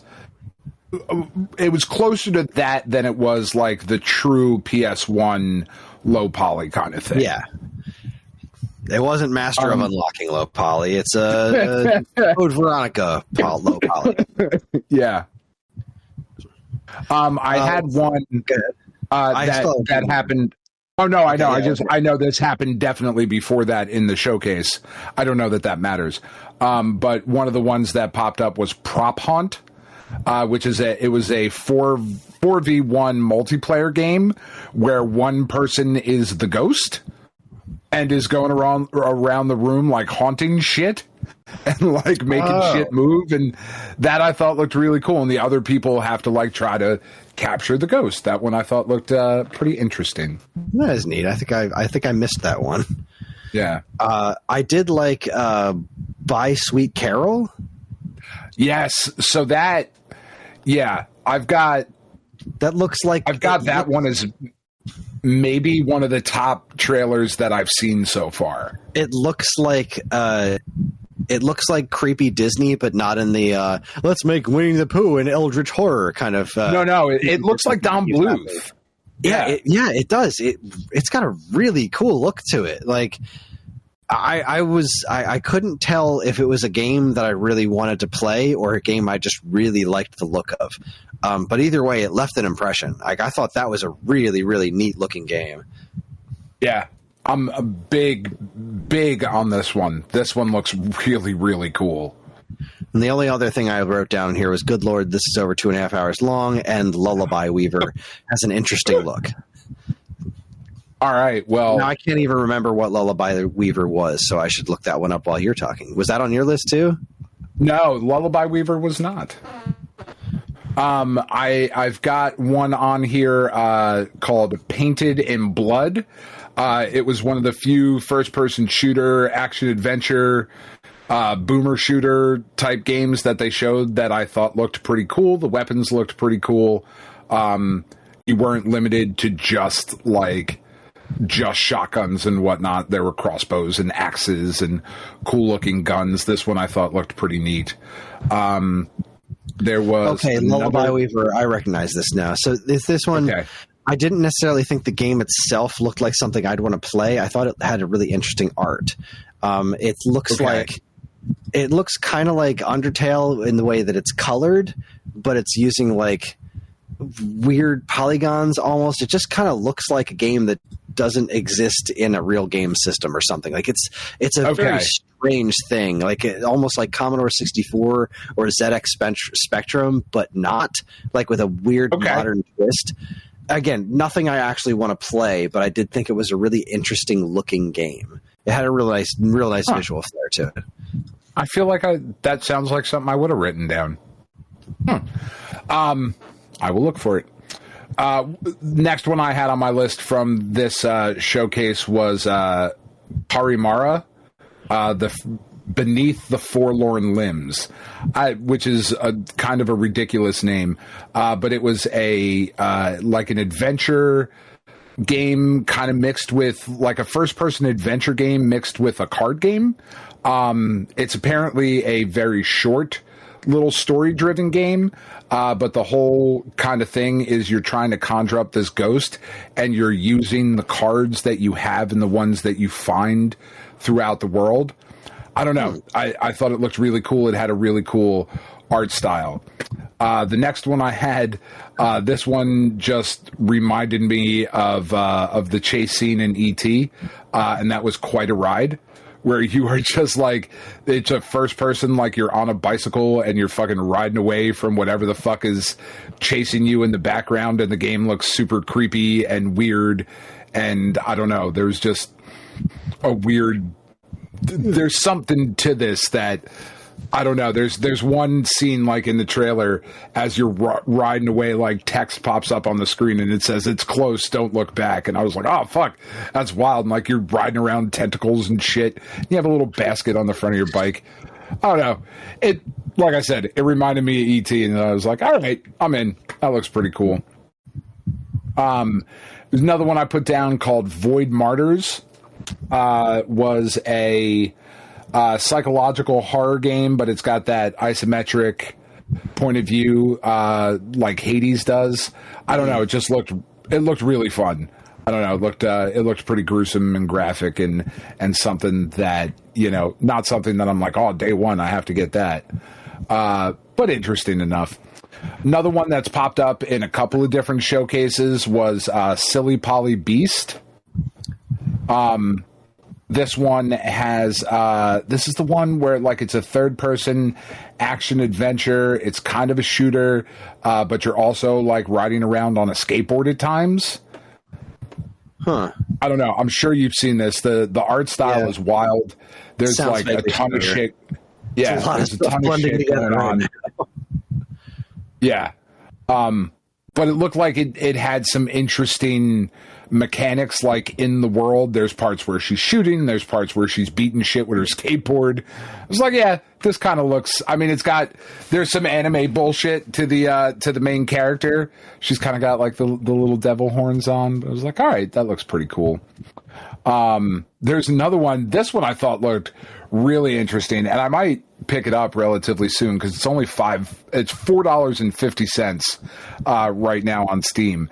But it was called Office After Hours, and I remember this was one where you had to spot the anomalies and like.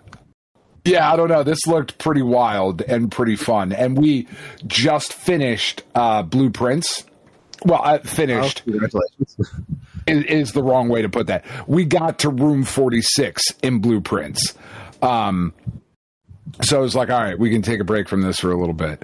But maybe like looking for another puzzle game. This one looked really cool. And I've seen a bunch of these like spot the anomaly games because the kids watch fucking YouTubers and shit playing through games. And there's a couple different games like that. This one actually looked relatively interesting. And then, all right, I've got three more. There's another one. Christ, three more. All right. Yeah, I know. Hey, man, I'm doing the Lord's work here. There was another one called. There wasn't that many games that interested me. I'm fascinated that there was this many games. Right, this is a horror showcase. This is more your thing than mine. Yeah, this is not for you. Yeah, this is not for you. There was another one that was called One Way Home. This one looked pretty cool. You were the little kid, he's like 10, 11, something like that. and just kind of like a third-person action-adventure puzzle game. There's a lot of really creepy shit going on. But I dig games that kind of remind me of, like 80s style horror movies, like Scary Things, where kids were put in danger. I know that sounds like a weird thing to say out loud, but it reminded me of like being a kid and kind of having those stories that you would creep yourself out with. This next one, I mean, God damn it, a farming sim made it in here, but it's the Grave Seasons. This one's being put out by the new Blumhouse Games label. The developer is called Perfect Garbage. It is. I love the description for this game. It's fucking fantastic. Grave Seasons is a narrative farming sim with a terrifying twist. Someone in the town is a supernatural serial killer. Farm, romance, and investigate your way through the unsettling town of Ashen Ridge. I was like, fuck yeah, that's just the kind of dumb that I can get behind. But it actually looks pretty cool. Like, there's some interesting little mechanics in here. It's a pixel art style game. It looks, I think it looks really good.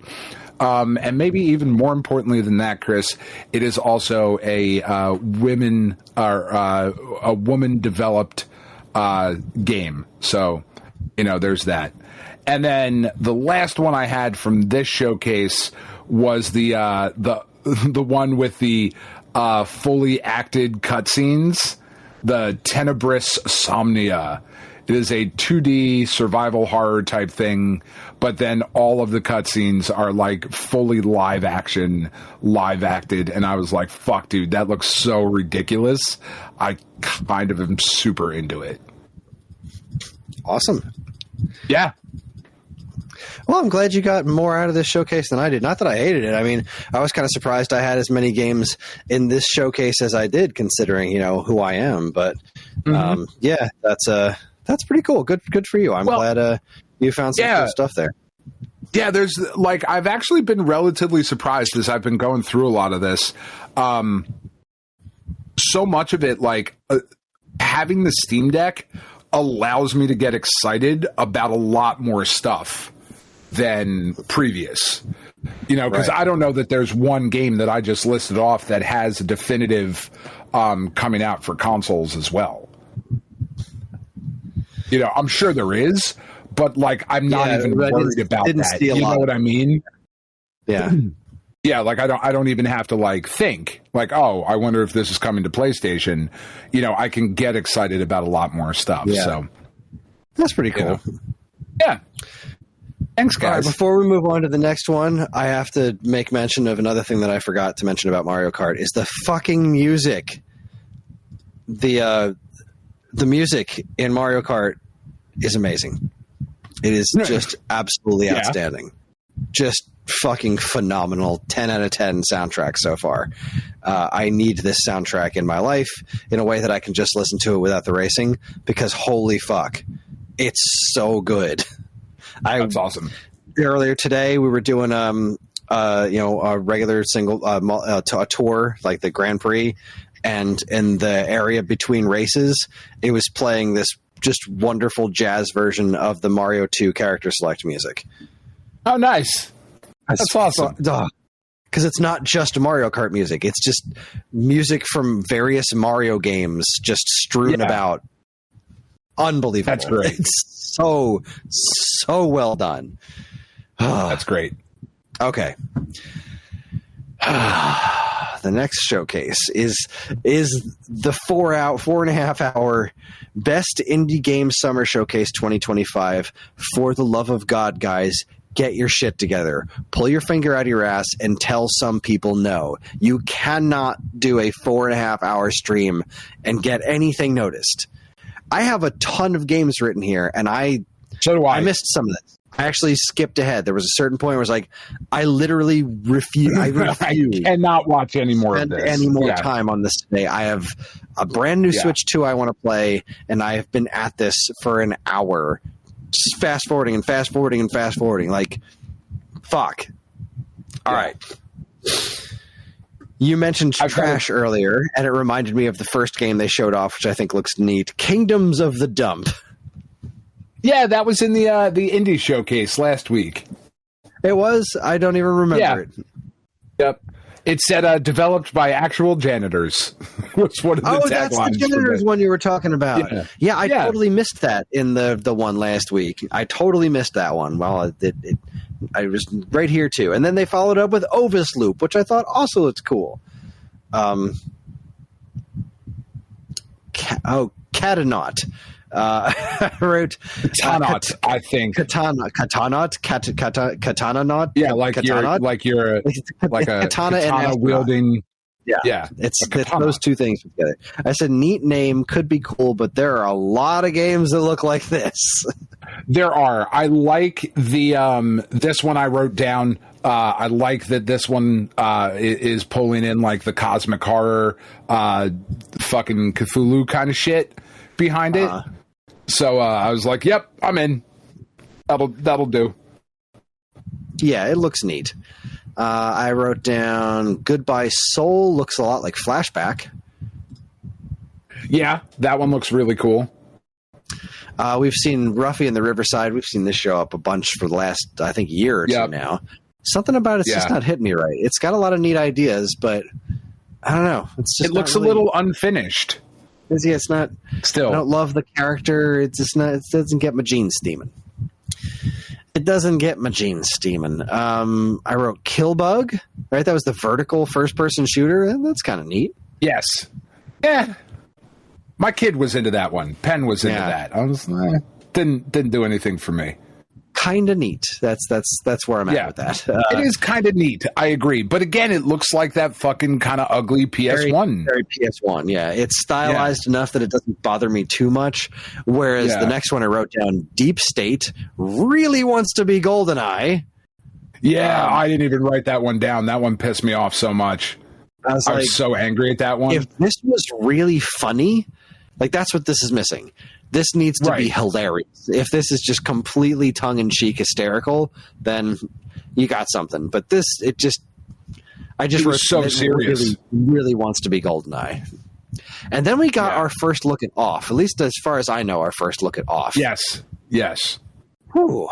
That is 100% I don't know. On my list. It looks cool as shit, but I still don't really fully understand it. It looks like a black and white, maybe baseball RPG about purifying souls. What? Yeah. I'm in. Yeah, I'm in. I have added the Off prologue. That is in my Steam library. I obviously haven't had time to really play very much because it's either been blueprints or fucking watching trailers. So, there really hasn't been all that much to do, but it's on there. I'm hoping to jump into it like this weekend. It looks very interesting. Showed up in a later showcase too. But yeah, that was cool. Off. It was actually just showed up in the Day of the Devs that I was half watching, and it looked like Toby Fox. The dog from Undertale showed up in it, so that's nice. That's based cool. Based on the visuals of the visual design of this game alone. I was like, well, that's a pretty great crossover. That's good job. Mm-hmm. This next one I wrote down just because I wrote down Metaball. It looks entirely unremarkable and yet still 10 times better than Drag and Drive. Tell me I'm wrong. That one's like, no, you're not. That one's not going to make existed. I did, yeah. That's not going to make the blog post, but you're not wrong. Completely unremarkable little basketball game, but had a little bit of personality to it. I was like, wow, this looks way better than Drag and Drive, and I still don't think it looks very good at all. It would Drag and Drive would be so much better if you were playing basketball riding dragons, right? That would be a way better game. And not just restart. How did you not restart development? Yeah. You came up with the name Drag and Drive, said it out loud, and said, fuck, that's what we need to do. That's what it should have been this whole time, guys. Never mind.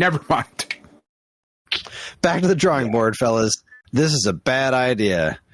Yeah. All right. I wrote down Super Adventure looks goofy as hell. Commodore 64 style action game. Oh, yeah. That one, geez, it's going to be impossible to find that trailer because the game's just called Super Adventure. And yeah, damn it, I can't find it now. And I'm not going to scrub through this giant fucking presentation to find it because it's not like there's links and stuff in there.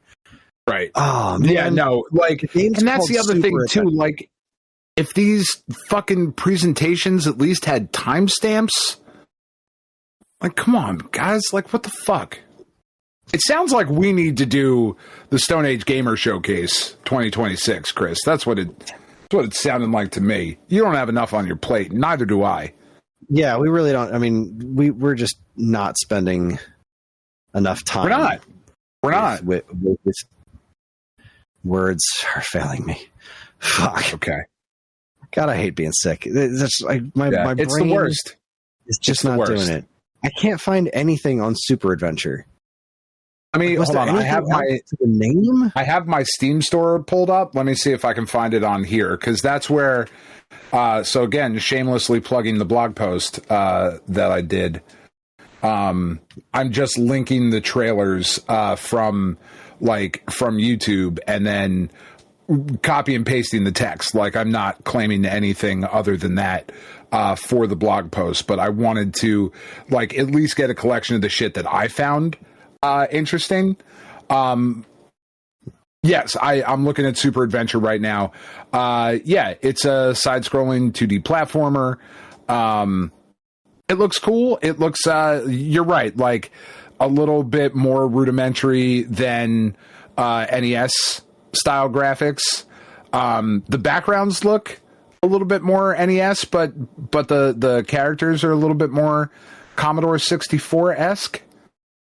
Yeah, it looks fine.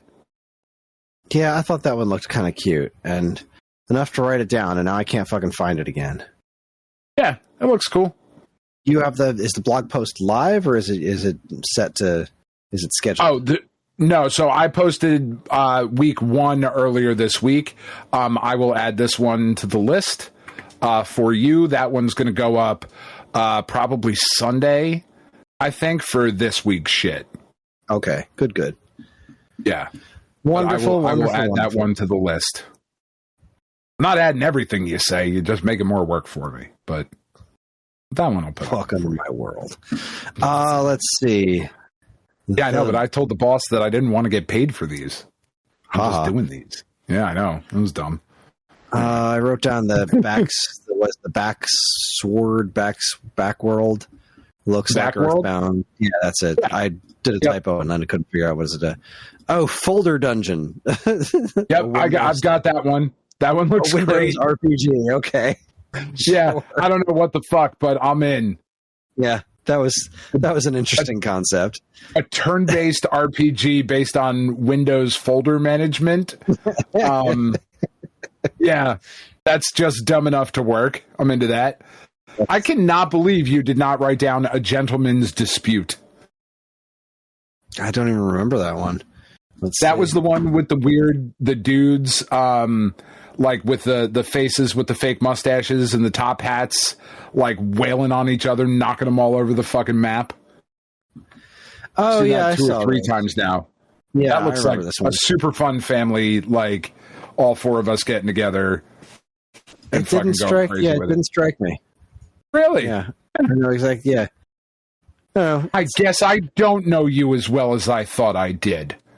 Yeah, either that or I just don't have very good taste. But that's probably way more accurate. Didn't grab me by the short curlies. All right, time to get started on burning through my winnings. Since I definitely need this gambler money now. All right. I mean, I got a ton to talk about if you want me to go. No, let's see what's next. I only have a few more. Okay. Breadskate. Yeah, I did not. That didn't grab me. No, it doesn't grab me either. Just Breadscape. That's a game. Yeah, no, it's a skateboarding game with a loaf of bread. It's fucking. Yeah. I literally wrote Breadskate. Okay. Fucking Breadskate. What the fuck? Yeah, it's certainly a thing. First off, it's skate bread. Okay. It's not that bread should skate, be the it's one. Skate bread. But maybe that's already a game because I know Skate Bird's already a game. And when I saw that, I was like, "Oh, look, it's skate bread. That's neat." But then they called it Bread Skate. I was like, you fucking bastards. You pricks, Whatever. that's not it. That's not the joke. You guys suck. I wrote down Gundroid looks like Probotector. Not enough to make me really want to buy it. Did not like the way those legs moved in that one. Oh, yeah. Which is such a nitpicky thing, but like, you're not I wrong. wouldn't play it because of the way that looked. Yeah, it looked weird. Now I want to... there it is. Music power-up. This was fascinating to me. I'm not sure I get it yet, but... yeah, I didn't get it, so I didn't write it down. I didn't understand what was supposed to be happening. Like, it's weird. It seems like you're doing a bunch of things based on like music programs. But like there was a level that looked like Bubble Bobble. There's like a keyboard, and then there's Arkanoid, and then there's like looked like Karate Champ and Gauntlet, and you're just going but through. We were also things. 3 hours into the presentation at that point. Exactly. So yeah, it's kind of hard to pay a whole lot of close attention. But it seems like a really interesting experience. Like I'm not sure if it's 100% good, but that one interested me. I looked at this and thought, all right, somebody's put some real thought into something creative here, and that is cool. So that one grabbed my attention. Croak Crusader, the champion of Canada. Yeah. If only to say that name out loud. It's a really, really good name. This looks really frenetic. This looks like it's from the school of Anton Blast and Pizza Tower. Like that's what this looks like to me. I don't think I can play this game. I don't think I can either. Penn was really excited about it though. But that doesn't surprise me at all. It's just it's a really, really fast-paced platformer where you have like I have to assume it's your tongue because you're some sort of frog creature. Yeah, that's what it looked like. And you're using it to like grapple onto things and launch yourself super quick. It's got a sort of interesting art style and really just a phenomenal name. And that's when I gave up and just started fast forwarding, and I eventually landed on Spirit Strike, which has I don't remember that. I don't think it looks very good, but it has some very Fist of the North Star vibes as far as the actual violence is concerned. You're just this character that the punches really seem like they're impactful.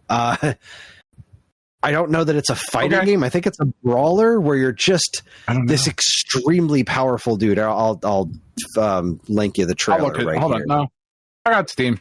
You're fine. Yeah, it's I don't know. It doesn't have a very interesting visual style, but and some of the gameplay looks super rough. But then some of the gameplay looks really cool. Like just the way it happened, and you're like fighting with your arms crossed half the time. Like I don't know. There's something here. I don't know if it's something necessarily good. It looks like it could actually be a fun game to play if the mechanics are as cool as they seem. It needs some visual work, but there's something cool here. It is coming to early access soon. This Spirit Cross Strike. The X is part of the name, huh? I just read the logo. Apparently, it was design. No, you're right. I'm looking at the YouTube description. Yeah, Spirit Cross Strike. It is one of the tags on this is a spectacle fighter.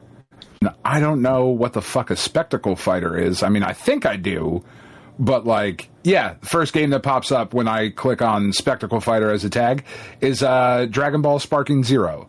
So it's just those ridiculous over the top fighters. There's this one piece in the trailer, like the beginning of it looked really cool. Then it started to look a little like, I don't know. But then there was this piece where he's fighting this dude with two balls and chains. He's like this big guy. Yeah. He spins around and he parries all the hits like a Street Fighter 3 style parry. And then on the last parry, he grabs one of the balls and then punches the guy in the face with it. It was like, that was cool as hell. I don't know what it is. Something's not right, but there's the core of something really interesting here, I think. Yeah. That's all I had for the Best Indie Summer Showcase. Holy shit, get an editor. Knock this down. Come on, Clemmy. There was a lot of there was a lot of really cool shit. You cannot, if you spotlight everything, you're spotlighting nothing. Yeah. Except to assholes like us. And what's interesting, I think, is that so much of what I have written down is not what you pulled out. So, things that I had written down here. One of them was Anomaly President. This is a presidential roguelike action game where you have to run for president during the day and then transform into a warrior and beat the shit out of things at night. It looked absurd. The graphics look really interesting. The art style looks really interesting. Because it kind of looks a little like if Flashback was a little bit cleaner and controlled like an action game as opposed to like a point and click game. I don't know. That one looked really cool to me. Yeah, let's see. Then it didn't. Yeah. I know exactly which one. I'm looking at the trailer for it now. It's like, yeah, this is interesting. Like part of it is you're on this train with like all these box cars on top of each other. It's interesting. I don't know. Something about it didn't rub me the right way, but you're not wrong. It is pretty different. It is pretty interesting. Yeah. This one I cannot believe did not make your list. The Great Coffee Caper. I probably didn't see it. The Great Coffee Caper with the Game Boy looking game with the owl who is investigating who stole the town's coffee beans, and his name is Detective Hootsworth. Oh yeah, I meant to write this one down. I must have just missed it. No, I know exactly. This seems so right up your alley. This looks cute as hell. Yeah, this looks great. Yeah. Super into that. That one looks great. I wrote this down. I'm not really interested in playing it, but I am interested in seeing what happens with it. Because so we've talked about the tendency to be like, oh, the public domain Disney characters, now everything's creepy and weird, and this is one of those. But what they're doing with this Winnie's Hole game, first of all, fabulous name. Turned me off immediately. I was like, just, nope. Oh, look, it's Winnie the Pooh. That's why I'm out. Sure, but what's interesting is that you are trying to like form combos. Like, so what I understood from the gameplay of the trailer is that there's like all of these like weird like germs and cells and stuff happening in his body, and you like the character that you're playing or the control that you have is trying to match those cells and germs and anomalies or whatever the fuck they are in like Tetris style blocks to further mutate him and then like fight with him against bosses. But like the core of it seems to be like a weird twist on Tetris in a way. So like I'm interested. Like it's okay, we get it. It's the Winnie's Hole, like it's the horror thing, sure. But that part looked interesting to me. Let's see. Then I had Off. Then I had Solitaria. Solitaria is just a Metroidvania with a little blue flame-headed guy. And if Team Cherry is not going to give me Hollow Knight at any point, this kind of looked in the Hollow Knight. This is definitely in like Hollow Knight was popular. Let's make a game that looks like that. But it is the combat stood out in this one a little bit more because it's really heavily parry focused. Kind of like that one that came out last year, that Bow Path of the Teal Lotus, which I haven't played yet, but people said was really, really good. Yeah, I thought this one looked really cool. Then I had Gentleman's Dispute, Folder Dungeon, Hotel Barcelona. This was another Metroidvania style game, but this is from the creators of Deadly Premonition and No More Heroes. There's a hotel full of murderers. You have to go in and kill all of them. It looks absurd because, of course, it does. It is made by the people that made Deadly Premonition and No More Heroes. I don't know what else you need from that. After that, I had a point-and-click game called Rue Valley. I thought this one looked really cool. It was the... this also had a sort of... like really modern flashback aesthetic. but it's a point and click narrative game about a dude stuck in a time loop. This was the one where, I don't know if you remember in the trailer, and you might have just skipped over this one, but like he kept crawling into bed in like absurd ways because he just kept repeating the same day kind of over and over again. This I thought looked really, really cool. Like this one I was really into. Then I had The Guardian of Nature. This one I'm kind of surprised didn't make your list either. This one looks really, the art style looks like really old, kind of British cartoons and like British comic strips. It's just very heavily puzzle focused. The art looks great. The animation looks great. The world looks great. Like it's just a really, really pretty looking game. And again, like I'm kind of in a puzzle game thing, so maybe that's why I'm like focused on that. Let's see. Oh my God. A few more. Chain Staff. Why did I put Chain Staff down? Chain Staff. Oh, this was fucking kind of look like Contra, but you're like a dinosaur lizard fucking thing where like you're using your fucking tongue as the grappling hook. And you were like throwing a spear at shit and there's giant alien monsters. This one looked fucking nuts. This I was like, yeah, all right, I'm into that. That looks cool. God, but this is the problem. Like there's just so much. I actually thought this Green Hawk Platoon thing looked pretty good. Like there was a moment watching this trailer of like all the Army Men games. I remember. Oh, right. those. Yeah. Those were I was like, fun. holy shit, they're making a new Army Man? Oh, it's not, and I don't care. They're not, but like, I mean, I'm going to take this off my wish list. I don't actually care. I had a moment of weakness. This one I thought looked really cool. Sanatorium, the mental asylum simulator, where it's like you have to solve your patient's problems with like, it's like a card game as well. I mean, you know how I love the card games, Kris. I'm into it. This one also had a really cool art style. Definitely interested in that one. The Bench. This game looks absurd. Where like you're just a shitty pigeon. You're like you're the old man in control of all the shitty pigeons, and like you're going around and like fucking with people and knocking over like chess pieces and like I don't know. This looked fucking weird and silly, and I'm kind of into it. The Perfect Pencil. I just thought the art style of this one looked really cool. I remember. What's that? I feel like I remember. Yeah, like Pencil.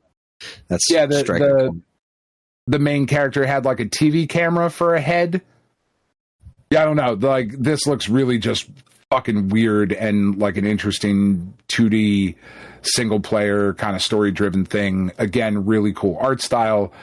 Super into that one. And then we've seen this one before. I think this was also in that whatever showcase happened in like March, but it was the Dreams of Another,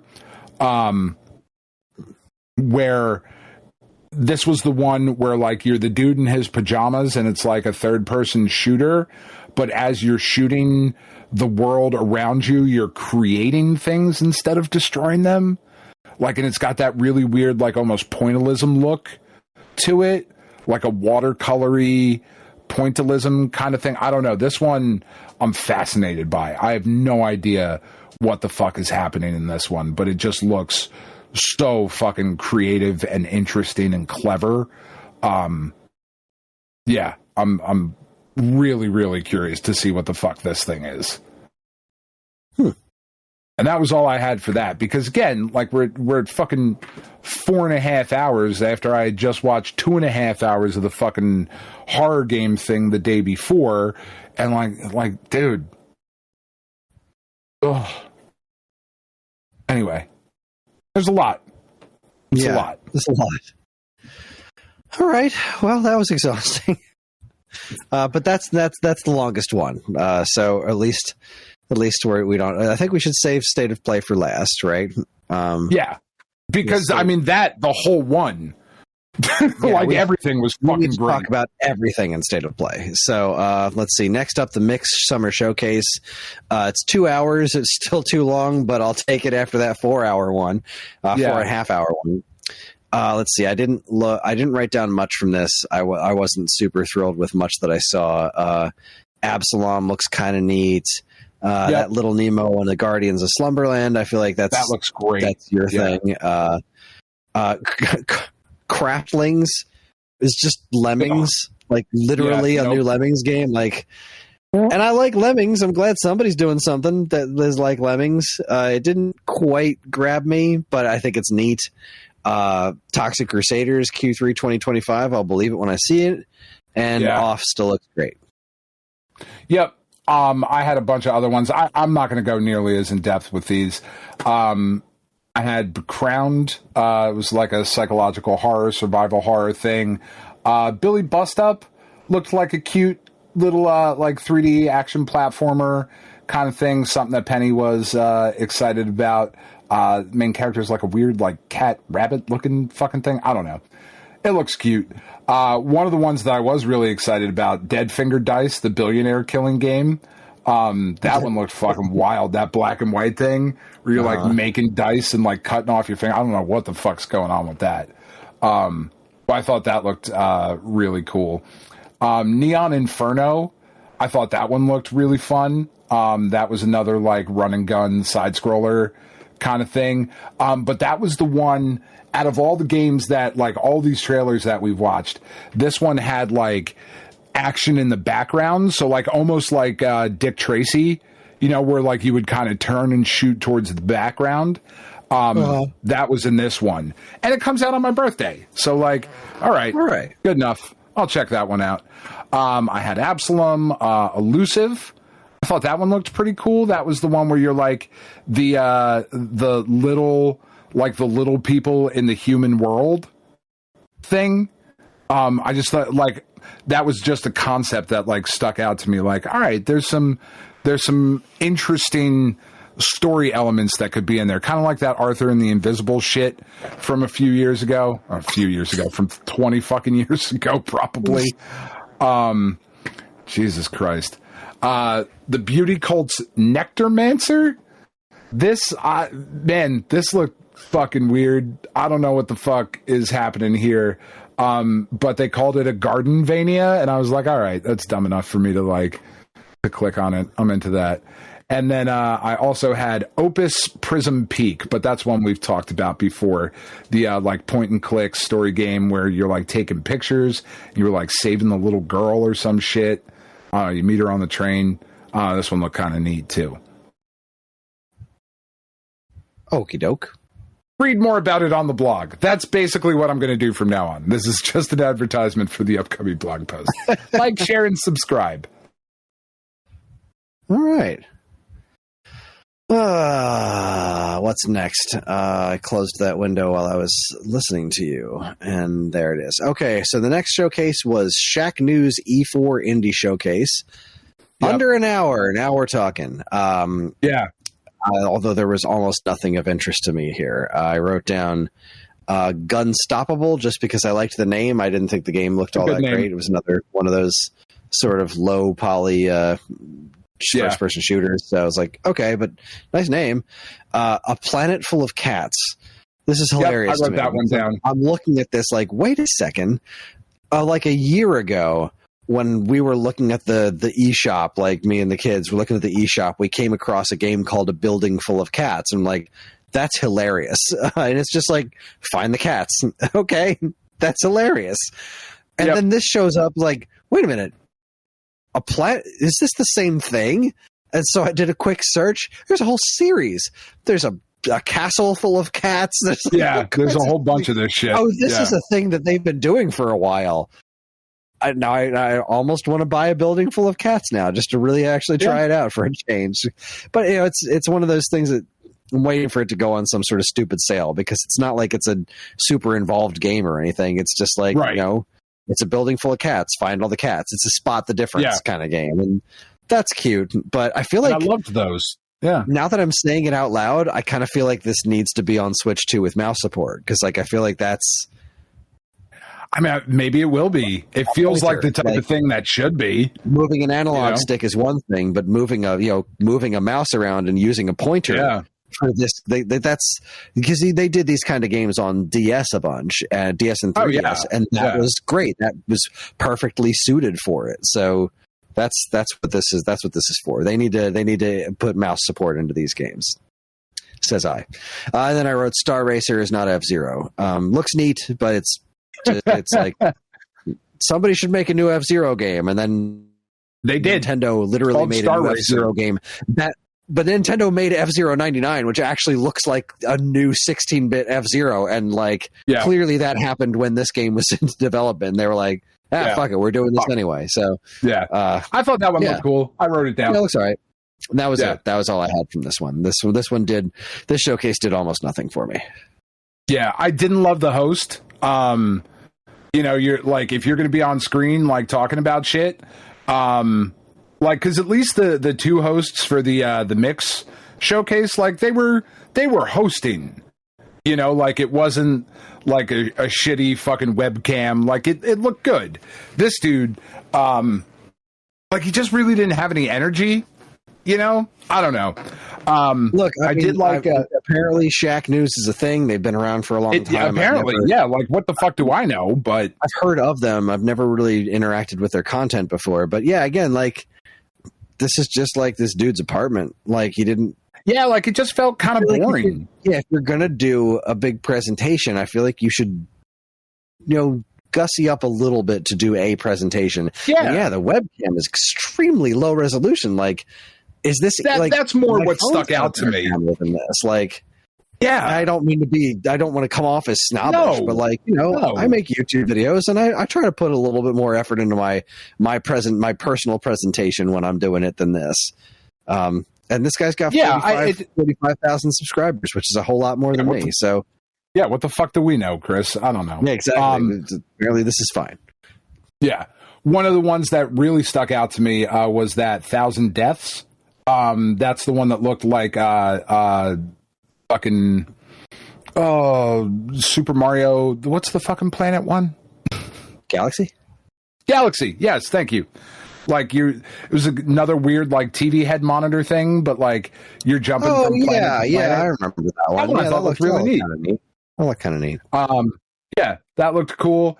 I put down the Blood of Mahran because this was a game that seemed to be set.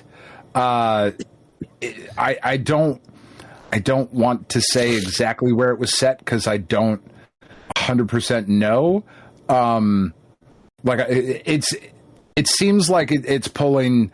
And I'm looking at the Steam page now just to make sure. But it's pulling from the Arabian Nights folktales. And this was a third-person action-adventure, hack-and-slash kind of thing. But it's set in a area of the world that does not get represented very much in gaming. So I thought that was cool. The Arabian Nights stories are really interesting and really cool. And I think that's awesome to have that representation. Then I also had Go North, which was a maze looking thing with a lot of verticality and different stuff. That one looked really cool. Planet Full of Cats, Star Racer. And then the last one I had from there was Vessels of Decay, which just looked cool. It has Norwegian folklore and shit and pixel graphics, and it's gross and horror and definitely not for you. That was it. That was all I had for that one. Yeah, not a super great showcase. Wasn't a no, it wasn't. And there was a lot of repeats in this one that had been at other showcases that we had just watched. Yeah. All right, so let's see. We've got Summer Game Fest. We're going to have to hold off on Day of the Devs till next week. We're throw that in the pile for next week. Summer Game Fest. Sonic Racing still looks neato. I think that looks great. Marvel game looks sick. Oh, that was the Marvel She-Hulk and Rocket. Yeah, they had a She-Hulk and Rocket. Yeah, that game still looks amazing. There's a new Onimusha, huh? This one was just like, wow, they're just really throwing stuff that Dan's going to be excited about at me. Like, well, and we knew about this one last year. This was at the Game Awards. I think they announced it. I completely forgot about this. Yeah. Oh wait, yeah. Now I remember it. Now that you're saying it out loud, yeah, I remember this now. Okay. Yeah, but still, it looks awesome. It's great. I'm so fucking excited for it. It looks great. Then I wrote down, of course, Felt That Boxing. What the fuck is that game? So how are we existing in a world where there are two Punch-Out style games that are coming out that are not Punch-Out, and the one that I'm the most excited about is not the one where you're fighting food, but the one where you're boxing puppets? What the fuck is happening, Kris? Specifically Muppet-style puppets. Like, what the hell? This is like Muppet puppets. Bizarre. That game looks insane, and holy fuck do I want it. I need it right now.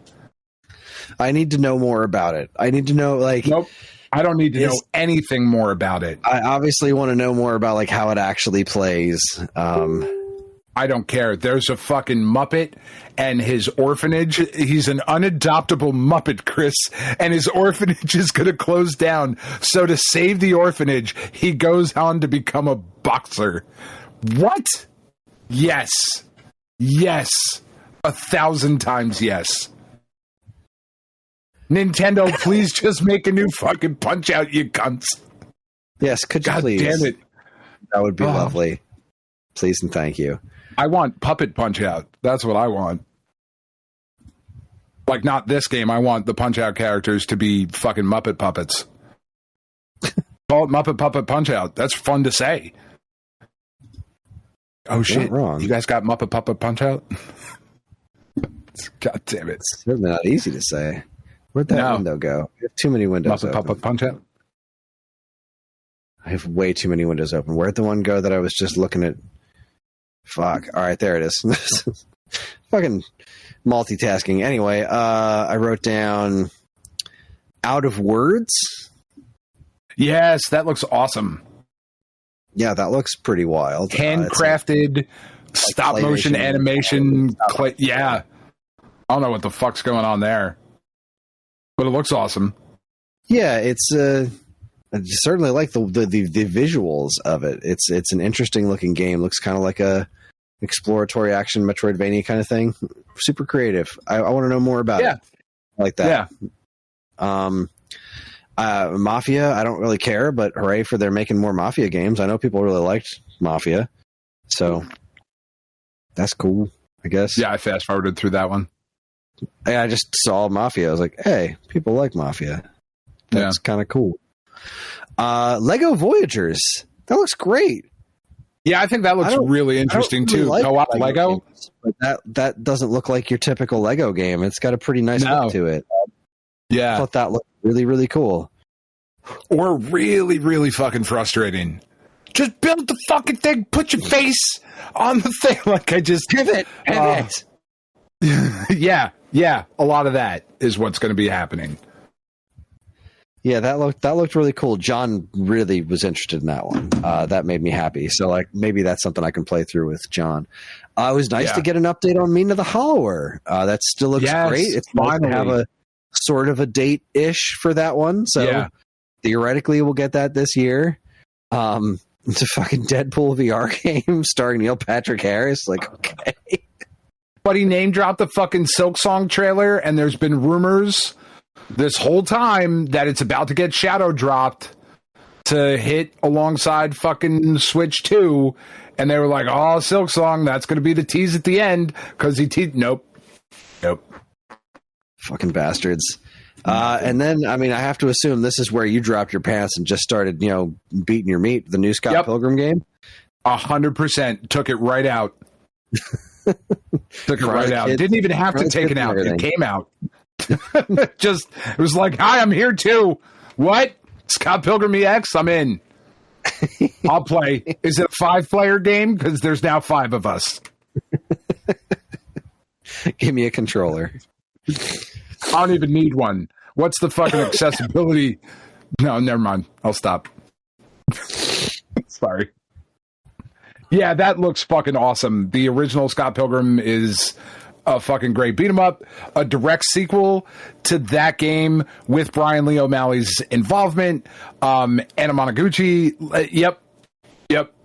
Great. But then it got better. By the end of the show, it got better. It did. I saw what was Blighted. I wrote Blighted down.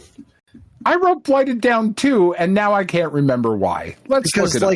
There was other stuff after. Oh, Blighted. That's the drink box game. Oh yeah. Okay. Yeah. So while your dick is already out.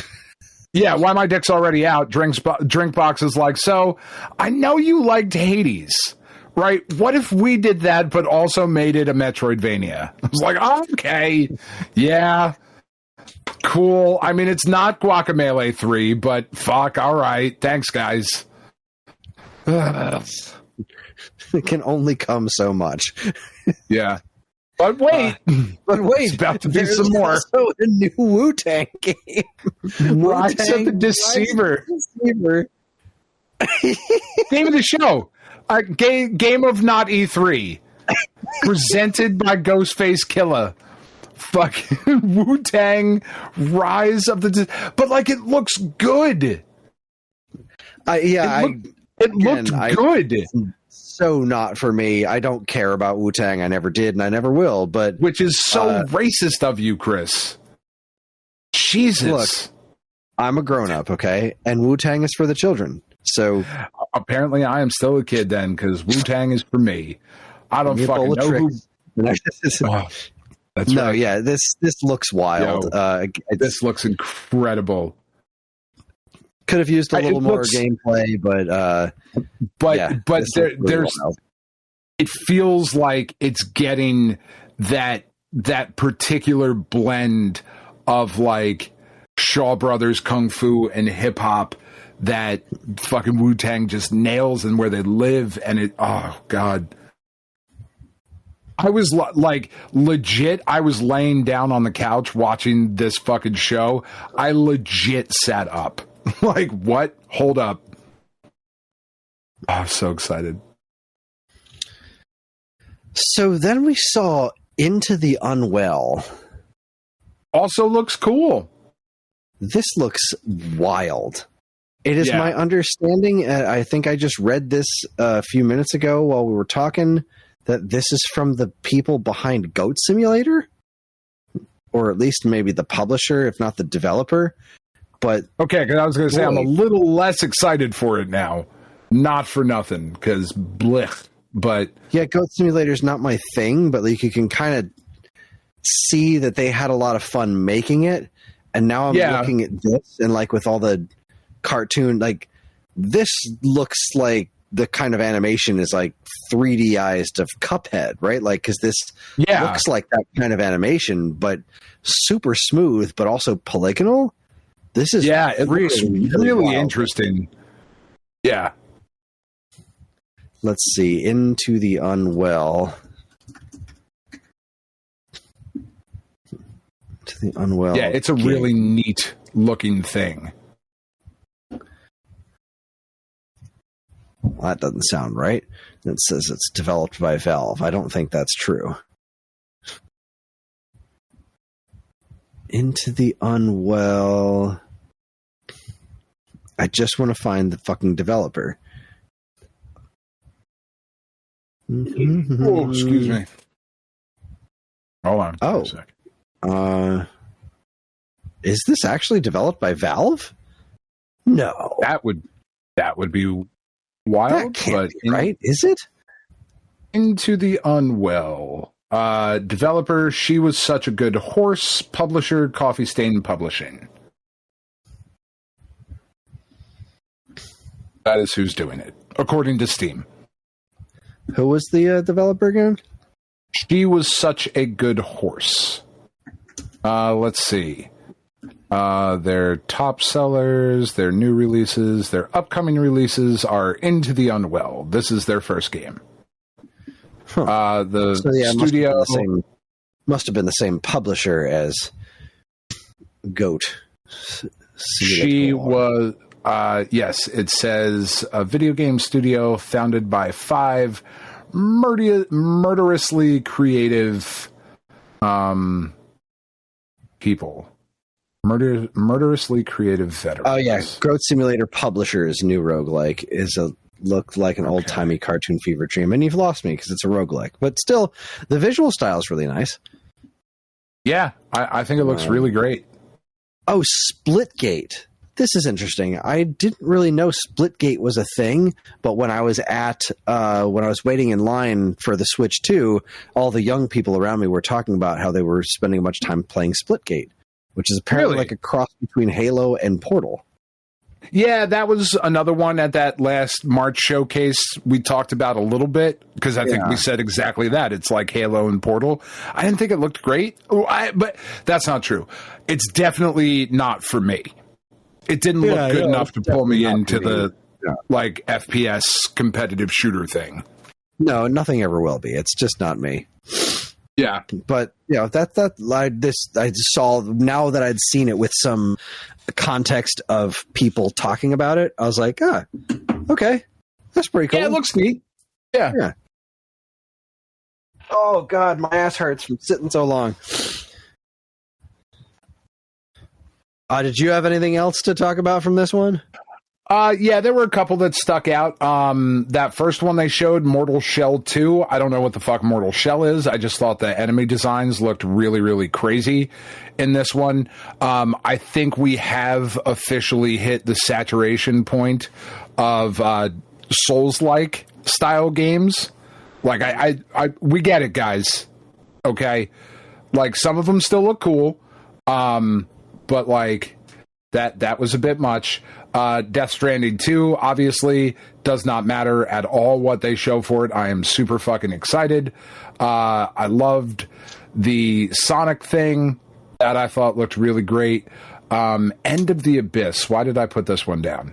Nope, that's still got Code Vein 2, so I can't even tell you. Let's see, what else did I have on here? The trailer for this RTS Game of Thrones game was so great because it had the Night King killing Jon Snow and Jon Snow waking up as a White Walker. Yes, I love that. I will never play it because that will never happen in the actual fucking game. But that trailer was so good. Let me see. I'm just going through the slideshow now to make sure anything that I missed. Penn really thought that Arc Raiders thing looked really cool. The big like shooter looking thing. She was very happy also that she called that the game was a Dune game. Neither of us give a shit about it though. This Mio, Memories in Orbit, this one I think looks great. This is another Metroidvania with a really cool art style. We had talked about this one before, I think, though. That one looks really cool. There's Out of Words. Sorry, I should have been more prepared for this one, but I'm tired, and there's been so many. The Lies of P DLC looks cool. All right. Like, I'm into that. I know I just said about Souls-like games, but that one has a lot more going for it than just that.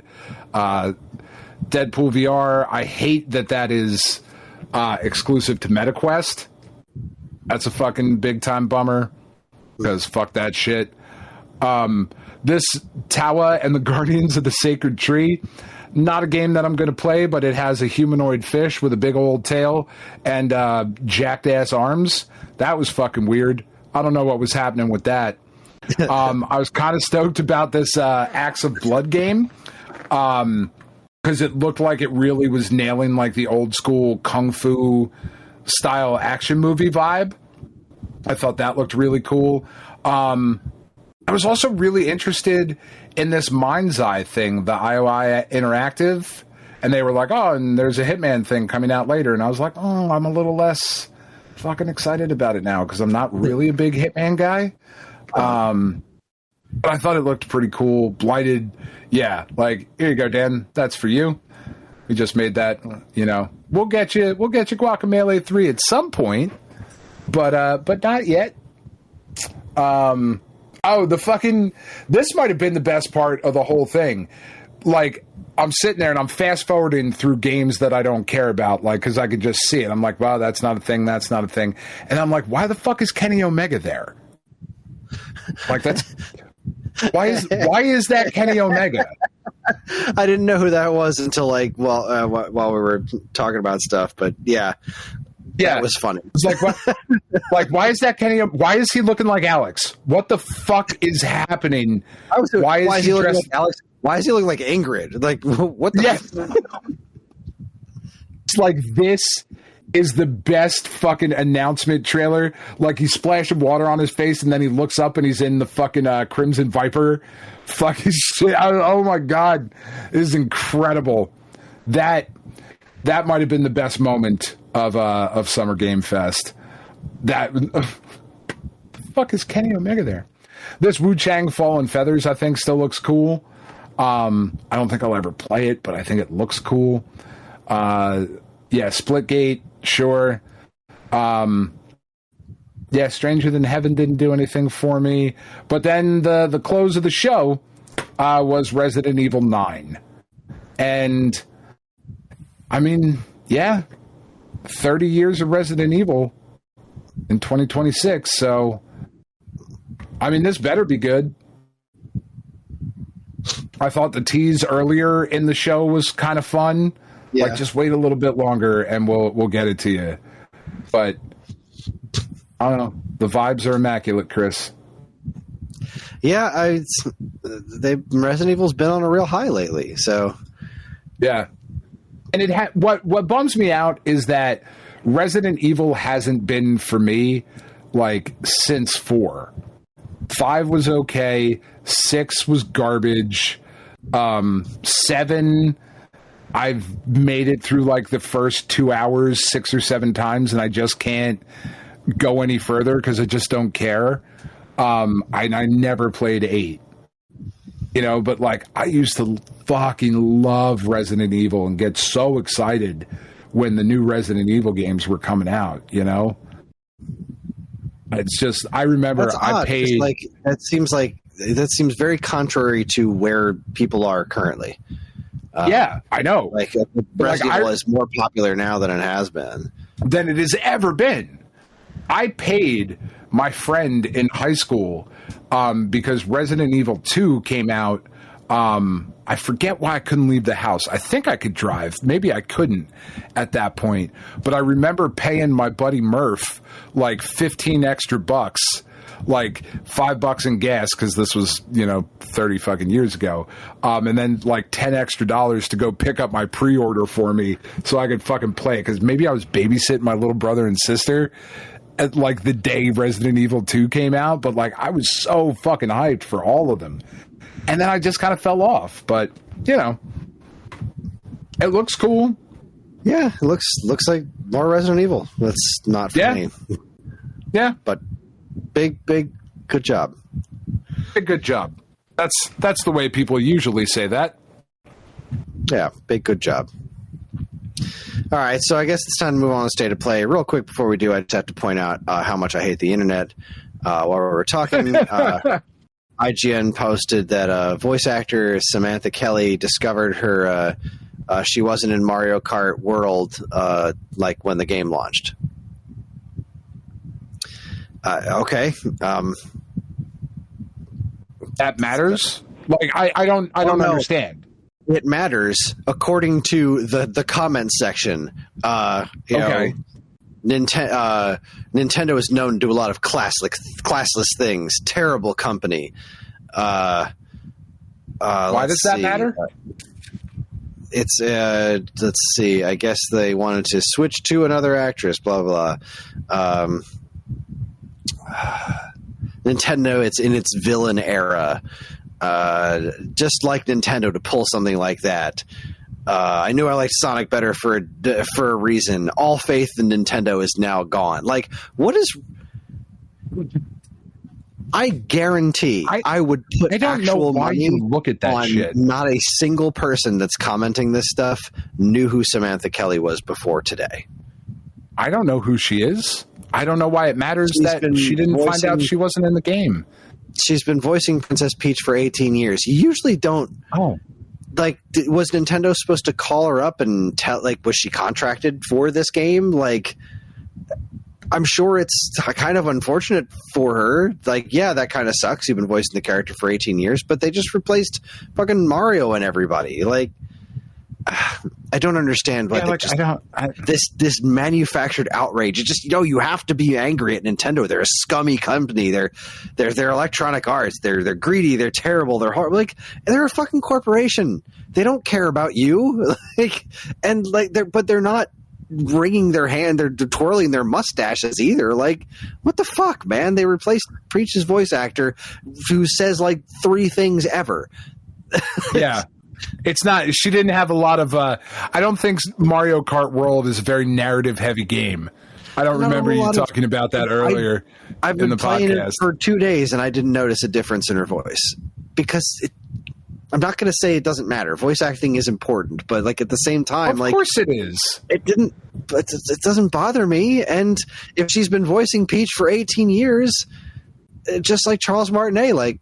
Maybe she doesn't sound the same anymore. Maybe it's just they wanted to change things up. Like, I feel like this isn't I feel like this isn't a gotcha moment, but of course it's being posted and commented on. Like, here's another reason to hate big evil Nintendo. They're such a horrible anti-consumer company. It is morally correct to steal their games, which is the fucking phrase floating around the internet that bothers me so much. It is not morally correct to steal.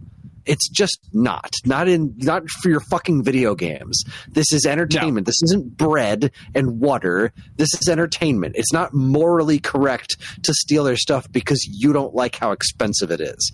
I don't like how expensive it is either. But you know what? No, neither do I. It's not bread and water. It's fucking video games.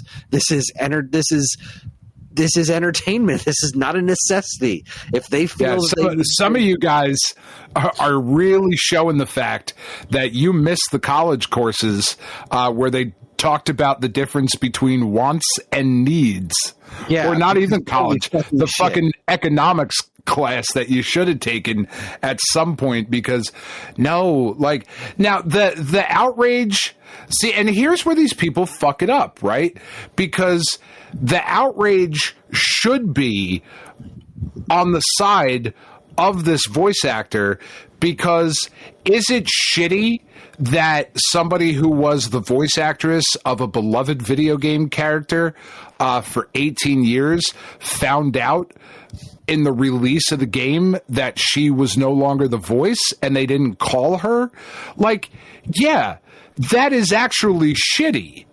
Like, to have a relationship with a company for almost 2 decades and them to think so lowly of you that you don't even warrant a phone call, that sucks. It has nothing to do with the game, though. Yeah, like, that's not the developers of the game. That's a Nintendo corporate decision. And that is shitty. Like, that would be really shitty, if all of a sudden she didn't get the job when the game was announced a couple months ago. Probably. Like, it would be. This is what I find would be really weird. This would be surprising, right? Yeah. Like, yeah, it's not like they're just going to reuse the same voice samples because it's a Mario Kart game and it's a huge big thing. They're not going to do that. They don't usually do that. So I can't imagine that this is actually a surprise that she didn't get the job. Right. But even if it is, let's go ahead and assume that it is, because Kotaku ran the story, and let's assume that they checked their facts and she legitimately doesn't know. That is legitimately shitty. It would be super shitty, and you've only had a relationship with Ryan for a little bit, but he seems like this kind of guy. If all of a sudden you found out that somebody else was doing the social media posts for Stone Age Gamer, and you're like, you could have called me. Like, that's a fucking dickhead thing to do. And we can all agree on that. But that doesn't then translate into, that is not anti-consumer. Yeah, it's like, not. You're losing the plot here, guys. And this is why nobody takes you idiots fucking seriously. Because you're being dumb about it. You're just angry at everything all the time. That doesn't work, You gotta fucking focus that direction. Read a book, go to college, figure some shit out. You fucking children, knock it off. Stop reading the comments, Kris. Because then you bring it up. Because I didn't need to know about this, and now I do. And it's Fuck, just, man. I should never read the comments. Stop reading the goddamn comments. Just proof positive that there's no bottom for how much there are stupid people that are just can't wait to be angry about the next thing. They just can't wait to look at something that someone loves and say, no, it's terrible actually. And you're an idiot because you fell for it, you fucking loser. You think that's good? It's actually bad. And they hate you and you're an idiot and I'm smart because I knew better the whole time. I'm better than you. Fuck off. Or maybe it's a bot. That's the entire and that's the worst part. We are so far through the fucking looking glass at this point that there is legitimately every fucking possibility that none of this is actually real. Yeah, it could just be bots arguing with bots. Like, it really fucking could be. Yeah, for whatever reason, I don't know, but like we're so far through the fucking looking glass, man. Like, there's just no positivity that comes from interacting with that shit. Yeah. You just shouldn't do it. You just shouldn't. Like, our Discord is not full of bots, you know? That I know is legit. I know that those are real people behind those words. You know? Like, the rest of this shit is just fucking shit. Stuff and nonsense, man. You better. All right, back to good stuff. Sorry, shouldn't have derailed us with internet nonsense. It just makes me angry. I know. So much hate.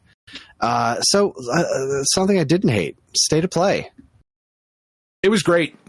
It was top to bottom great. This was outstanding. That's not usually something that I say about State of Play, because usually, like, it's a cool presentation, but there's a lot of stuff that's not for me. And even though that was kind of true here, first, so we kick off with Luminous Arise, which is a fucking ballsy play. Like, oh, we're starting with fucking Luminous? Okay. Yeah. From the people that made Tetris Effect? Okay. That shit looks wild. Yeah, that's something else. But it's new, more luminous. Cool. That's great. Yeah. Awesome. Then we get Pragmata. I don't know, man. I think this has been in the oven for a long time. I think Capcom either needs to put this back in the oven or call it dead, because it seems like a neat idea, but it just didn't look quite cooked enough. I don't know. Yeah, I don't know. I didn't hate what I saw, but it looked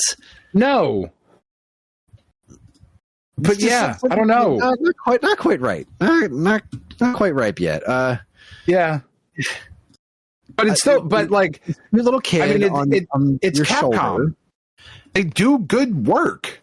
They usually do. Yeah. There are very few.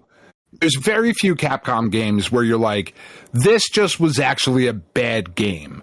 Like, there are certainly games that are not for me that they make, but they don't make quote unquote bad games. You know, like they make good shit. And this seems like a fun concept. Yeah. This does seem interesting. I don't know. What didn't quite tickle the fancy all the way, but they're aware of how long it's been in development. So that's not nothing. And it does look neat. You're a space guy and some creepy alien robot girl or something who can open doors with her brain. It looks cool. Yeah, cool. Do it. Something's a little underbaked here, and I can't put my finger on it. But all in all, this is a neat little thing. This is a hooray for a new IP from Capcom. Yeah. Smiles for Eventually. At some point. We then follow it up with the complete insanity that is Romeo is a Dead Man. Yep. So in. So fucking in. I don't even know what the fuck I was looking at. I can't wait. it's very Suda. It's just like that. I thought it was a little bit more like the beginning animation stuff was super interesting, and then the game just turned into like video game, which still looks great. It's what struck me about this was like, here is Suda at State of Play, and Suda was at the Switch 1 launch thing. So like, that's an interesting shift. I know that No More Heroes 3 and Travis Strikes Again didn't do the numbers that he probably wanted them to on Switch, but I think he has to understand at this point that his stuff is just not mainstream. Like, it's just not. This isn't either. Yeah, this isn't going to sell like 90 million copies on PlayStation, just like No More Heroes didn't sell 90 million copies on Switch. Like, but the people who do play this will certainly do better. You know, I think there's more of an audience for this on PlayStation. This just looks so hyper violent and absurd, and everything that I love about his shit. Yeah, it looks completely insane. Who the hell knows? Silent Hill F. It looks great. I'm not a Silent Hill guy, but yeah, it looks great. Good for you. Go team. Yeah. I have nothing to say. Do you have anything of substance? I have nothing of substance to add to that. No, while we were watching it, I think I got the biggest laugh that I got out of Tiff the entire time we were watching all of these, because it just looks very similar to one of the ending scene in Cabin in the Woods, which you haven't seen, where the Japanese team fails. If you've seen that movie, then it's a funny joke. If you haven't, she thought it was quite hysterical, though. I think this looks cool. I think it's an interesting direction to take Silent Hill. I'm excited for it. Japanese horror is fucking weird, man. I did not like the way those things were moving. I think that was definitely the point. Yeah, I was very uncomfortable, and I thought it looked awesome. Then we have Bloodstained: The Scarlet Engagement. Talk to me. What did you think of this one? It looks fine. That's how I felt. It looks fine. I was like, I want to like this. I want to be more excited than I am. Yeah, it just wasn't. It wasn't running super well. Like, I don't know. It just. The cinematics in the beginning were like, okay, it is what it is, and then I'm seeing the gameplay and like, all right, okay, yeah, it looks fine. It's missing that special something that Castlevania has. You know, it's like yeah. I don't know what it was about specifically Castlevania versus Bloodstained, but it's just there's something missing here. Yeah. It is kind of odd that they switched up the main characters too. Like, we're not playing as the same girl from Bloodstained. Yeah, I liked her. Yeah, I liked her. I don't know. It's just yeah. I wanted to be a whole lot. When I saw that it was a new Bloodstained, I was like, oh, cool, new Bloodstained. I feel like I should be a lot more excited about this, but I'm not excited. I don't know. Just didn't. It didn't. I couldn't wait to play the first Bloodstained, and I think the first Bloodstained is really, really good. I don't think it's as good as any of his Castlevanias, but I do think it is very good.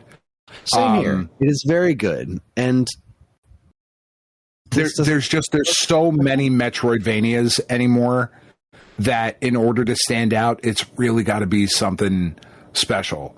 And this is it.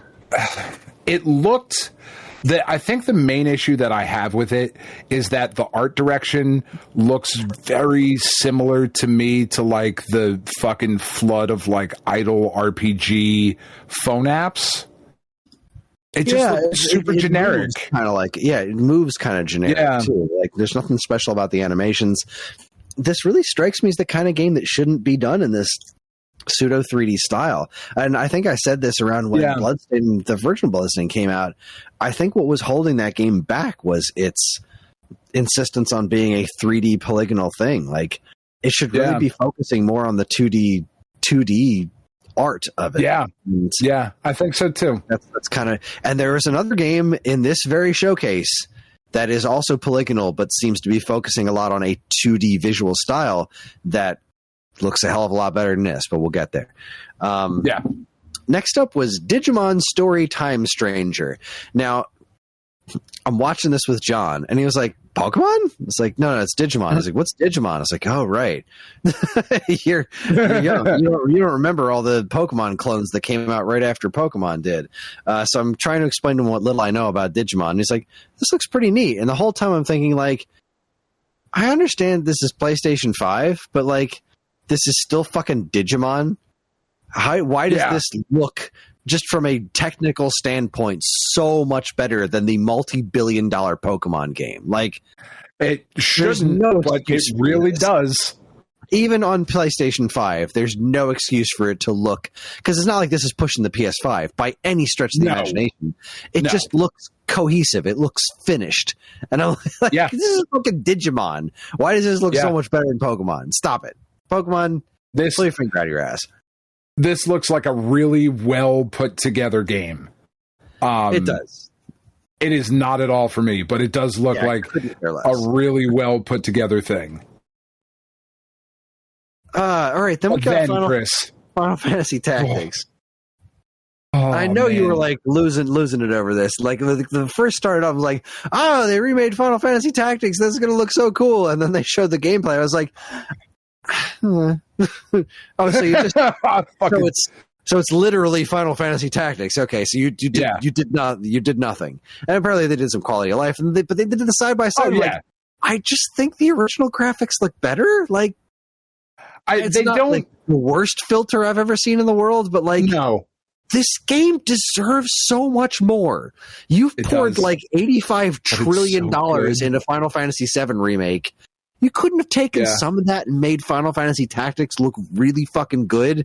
Because I don't think you would have had to do that much more. This is Final Fantasy. This game is a fucking legend.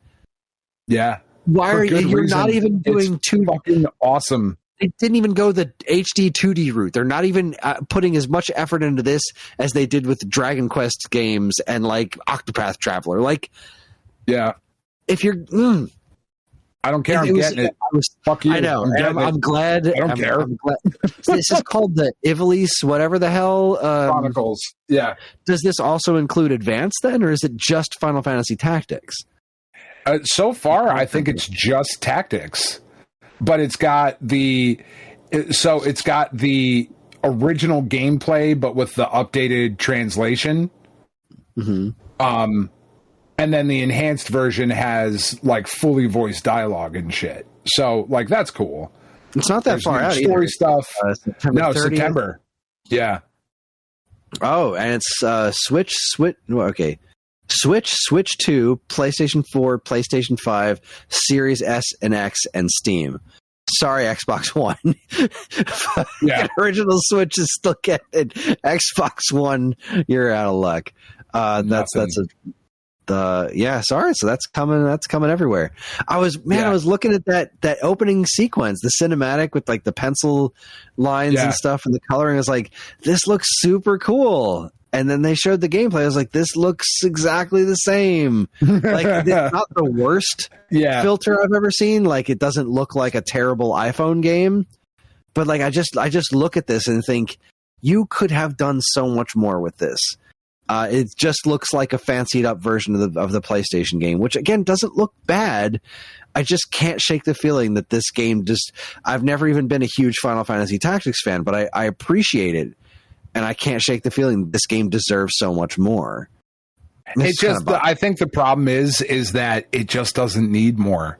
You know, like this is one of those situations where like you with the Welcome Tour, like that game should be free. Nobody should fucking buy it. You bought it. And lots of other people bought it too. Should this game, I mean, other people bought it, right? Like you're not the only one. This game, does it deserve a whole bunch more? Sure. Does it need it? Nope. This is an easy moneymaker for Squeenix. Yeah, I guess. You know? It is. I just found it disappointing. If you're going to do something like this, do it. I don't even say like it doesn't even need a lot more. Like it just looks like they ran stuff through a filter. Like they ran the emulation smoothing filter, and we're like, oh, that's fine. You know what this needed? This needed Advance Wars. That much effort. Yeah, that wasn't crazy. That wasn't a huge crazy thing, right? That wasn't it was a decent amount of work, but it was a decent amount of work. But at the end of the day, it wasn't crazy. This needed that much, just that much. I think their argument would probably end up of like the fully voiced dialogue and whatnot, because that's a pretty huge undertaking. Yeah, I guess. And that's a pretty significant cost as well. Yeah. When you're just trying to make an updated, remake or up-res or whatever. But yeah, I mean, get your shit. Final Fantasy Tactics. Let's do it. I say do better. I say do better. Damn it. But then, Chris. But then we got baby steps again. I can't wait to fucking play this game. I am going to hate myself for playing this game because it's going to frustrate the shit out of me. But man, I'm excited. This is so stupid. It looks really dumb. I love this. It seems like it's been a long time coming. I feel like we've been sitting on this one for a while. Yeah. Hirogami looks pretty cool. It does look cool. I like this idea of like folding yourself into different things. Yeah, I think this looks neat. I want to buy this on sale. Yeah, I'm very interested in this one. I don't want to pay full price. I think so. It's a Bandai Namco thing. It is. I'm fucking YouTube ads. Come on. Can we get past the ad so I can look at the goddamn the description? No. There we go. You may not. It doesn't say where else it's coming. I just see PlayStation 5 so far. I'm very curious if this is coming on other platforms. Oh wait, what about that one? Let's see. PlayStation and Steam so far. Okay. All right. All right. Maybe a timed exclusive. We'll see. Could be. Everybody's Golf. Again. Yep, they showed that at Switch. It's really weird that this PlayStation game got announced earlier at a Switch presentation, but it did. They did not announce the inclusion of Pac-Man. Yeah, that was new. Wailing on his Pac balls. Yes, indeed. Well, the ball. So I couldn't tell. I'm trying to go like frame by frame in the trailer. If the balls are not power pellets, we've really fucking lost the plot here. We've really shit the bed. If they're not, but yeah, I'm really happy about that. Yeah, that looks pretty cute. And then Ninja Gaiden Ragebound. Oh, looks so fucking good. You didn't need to sell me anymore on this game, but when they announced that the composer from the original one was involved and they played that fucking music, oh shit, I have rewound this so many times just to listen to that bit. Like, my god. And it's in what, August? July 31st. Right. Shinobi is August. Yeah. We're going to get two awesome Ninja games right in a row. I'm so excited. Yeah. Fuck, this looks good. This looks so good. It really does. I was really on top of the world on this one, and I was like, I love this. I love Ninja Gaiden so much. This is really going to be hard to top. They did, for me personally. There was another game in here that I liked even more than this, but I think I know which one it is. Okay, all right. I'm pretty sure I know which one it is, but we'll see. Yeah, this next one, this Karen, the mountain climbing game. Okay, sure. We're watching this and it got to the point like towards the end of the trailer where the dude like starts talking to her on the mountain, and she was like, "Fuck, see, this is the problem. We can't get away from you assholes anywhere. This bitch is literally mountain climbing alone, and some dude is trying to chat her up." Fair point, babe. A fair point. Yeah, I'm gonna download the demo for that. I'm curious. I don't know if it's going to be for me, but I am curious. Yeah, it's definitely not for me, but good for you, mountain climbing game. Next one's for you, though. The next one is for me, and this is the one this was my favorite thing of this whole show. Oh, really? All right, this is not what I thought. Favorite thing of the whole show. I love classic Mortal Kombat. We talked about this when we had Steven from Digital Eclipse on here. I'm so glad. It looks like he got his wish, because he was talking about this on the show, that this is like his dream project. I haven't seen if it's officially part of the Gold Master Series, but it seems like it is Mortal Kombat Legacy Collection. I have so many questions. I am so fucking excited for this. So ready. To finally get ready for this. I will regularly, on the arcade cabinet that you got for me for my 40th birthday, I will regularly go to that like once or twice a month and just play Mortal Kombat 1. It's just fun. I love the original live action Mortal Kombat games so much. I still love playing them, and they've never really done a proper collection like this before. It's just not there. And now it is. Now it is actually coming, and the stuff that they have announced. It's stupid. Sorry, I'm like.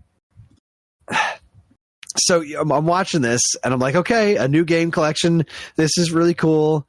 And they're mentioning Atari 50. Like, okay, so it's Digital Eclipse, so we're gonna get some interviews, and it says play the games: Mortal Kombat 2, 3, Ultimate, 4.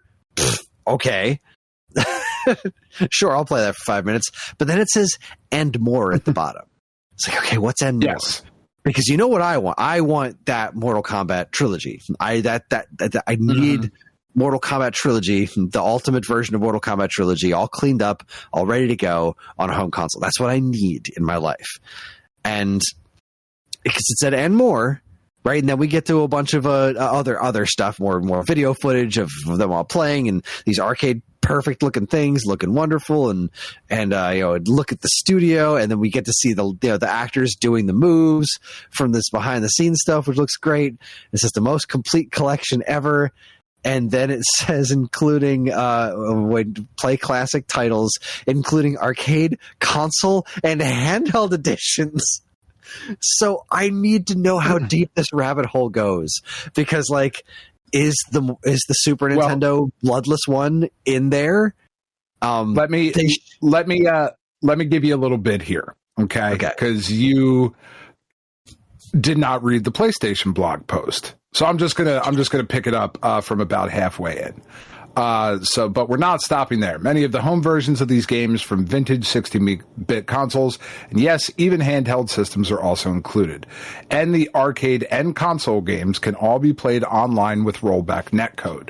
Want to enter in the blood code and challenge a friend to throw down in the Genesis version of Mortal Kombat Online? You'll be able to. And we'll even enter in the blood code for you in case you don't remember. Which, if you don't remember Abacab, why the fuck are you even buying this? Like, it's not for you. Here's a list of the playable games we've announced so far, with more on the way. Mortal Kombat, arcade, SNES, Genesis, Game Boy, Game Gear. Mortal Kombat 2, arcade, SNES, Genesis, Game Boy, 32X. Mortal Kombat 3, arcade, SNES, Genesis. Ultimate Mortal Kombat 3, arcade, SNES. Mortal Kombat 4, arcade. Mortal Kombat Advance, Deadly Alliance, and Tournament Edition, all from the Game Boy Advance, and then a question mark.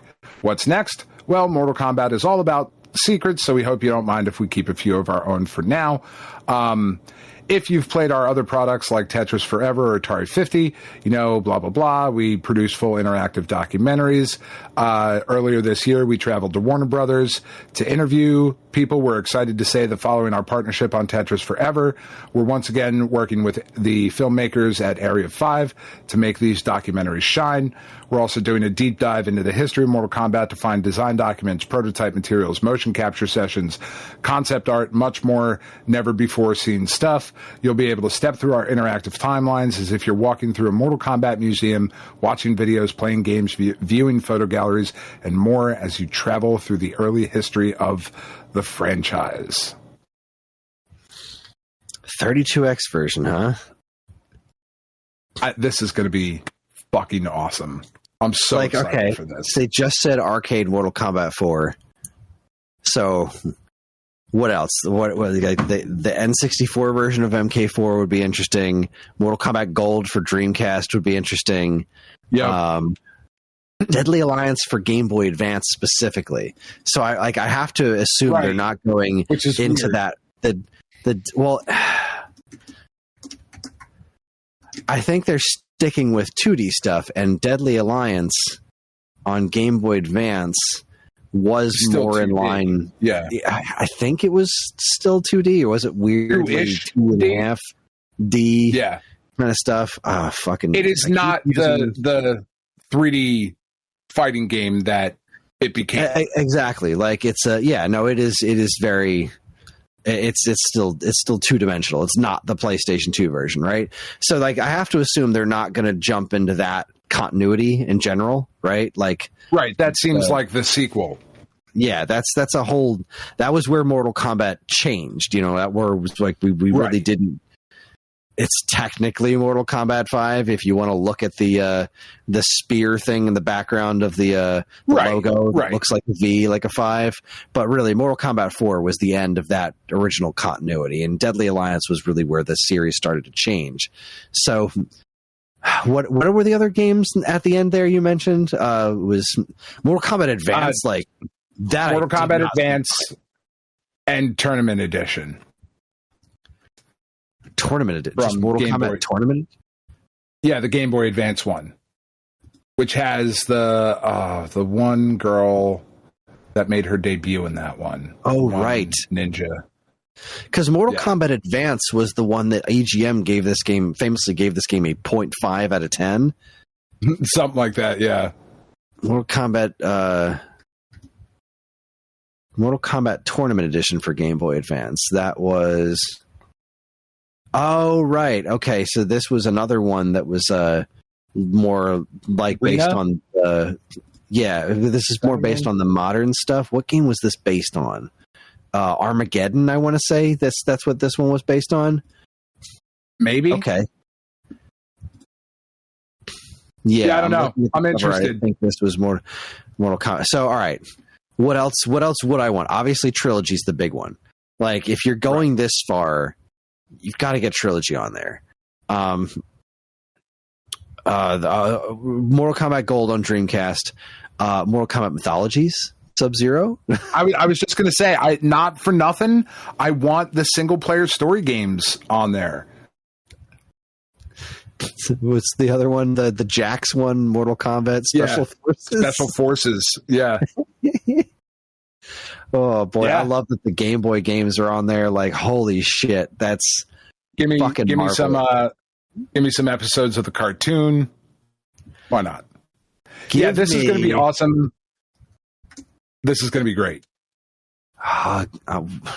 Do you think they're going to give me the Mortal Kombat Gamecom game? Mortal Kombat Trilogy was on Gamecom. I doubt it. I very much doubt it. Like, they shouldn't. No one should play this. No. But I kind of want them to. Like, yeah. Like, thinking of all the weird ports of Mortal Kombat. Mortal Kombat 3 on Tiger R-Zone. Like, fuck it. Stop it. Hook me up. Do it. No, I mean, you should. But, like, I also love what they announced immediately after that in the show. Which made almost no sense until the end of it. The fight stick. The fight stick? Yeah. Right after Mortal Kombat? Like, I don't need it for Mortal Kombat, but, like, yeah, that's awesome. It's neat what kind of... Project Defiant. It's a wireless fight I love the stick. name. Yeah. And the thing is, like, I feel like a lot of tournaments are just going to be like, okay, but we want a wired... Like, can I wire this? Right. Because, like, that's kind of the point of the fight stick for the tournament scene, really. Like, wireless is that cool. There's no lag, no latency. Yeah, we need a wired one. So if you plug it in, is it just charging or can it be wired? That's kind of the big question. It looks really nice. It's really slick looking stick. It does look really nice. Yeah, that's great. I'm interested to see how much it's going to be. Yeah. It's going to say, like... this is probably $100. I was going to say 150 probably, but that's my guess. God. that feels way overpriced. Because a regular DualSense, like, this isn't doing as much as the DualSense. It's certainly bigger, but it doesn't have, like, the touchpad and all that stuff. Or maybe it does. I don't know. Maybe it does. Who knows? Could have anything. But they're $80, you know. But this is why I think maybe 100. Yeah, it is. Could be anything, Lois. Could even be a boat. You know how much we've always wanted one of those. All right, so we got some new footage from Metal Gear Solid Delta. Yeah, I was going to say, and then fucking, oh my God, I'm so excited. Stop it. Stop it. This game looks incredible. It looks like such a good update of this game. I'm very cautiously optimistic. Oh, the fucking banana camouflage at the end, the fucking mech ape escape shit. Like, yes. Yes. Thank you. Yes. Comes out in August. Fuck yeah. Very excited. I'm very happy for you. I'm very happy for Mike Sheridan for Neo 3. Yeah, and it looks awesome. I thought this was Tenchu cool for a minute. Like, the whole time they're showing it, I was like, fuck, is this a new Tenchu game? And then when they were like Neo 3, I was like, oh, that's not what I wanted it to be, but it still looks cool. Damn it. I couldn't figure this one out for the life of me. I forgot Neo even existed. Yeah. It looks awesome, though. Looks great. Yeah, it looks pretty neat. Thief VR, Legacy of Shadow, I couldn't care less. Yeah, I would be so bad at that game. For as much as I love, like, Metal Gear, I'm really bad at stealth games. I could only imagine how terrible I would be at them in VR. Tides of Tomorrow. All right, yeah, Tides of Tomorrow. This looks neat. Goofy. Yeah, that's fine. Looks neat. Astrobot's getting more DLC, as it will forever. Yes. Not the most important announcement he made, though. What was the most important announcement he made? Oh, the controller. The Astrobot controller is coming back. I Yeah. have to get one this time around. I have to have it. I have to. I know we talked earlier about the difference between needs and wants. This is a need. I know you the will difference. literally die if you don't have it. I understand. I will. Yes. All right, now we've got so cute. Now we've got Sea Remnants. This one really, I thought, looked awesome. I was super impressed by this one. I thought it looked awesome. Necessarily understand it, but I was either. like, I need to know more. It was Monkey Island. When it was first happening, I was like, "Is this like a new Monkey Island thing?" Because it's got a weird, goofy song, and the dude looks goofy, and it's pirates, and like then it started being like a third-person action adventure game, and I was like, "Okay, this is definitely not Monkey Island," but the art style looks really wild. Yeah, they look like marionettes or some sort of dolls, kind of. You push the button and the world changes around him. Then he's doing like some cool sword combat, like snuck up on a guy and stabbed him. And then there was like a hamster with some numbers. Yeah. And then you're on a boat and there's a dragon. And then there's this like creepy looking little mermaid. She's got Ariel's hair and she does this big move and then a bunch of numbers show up and it looks like an RPG, like some turn-based RPG.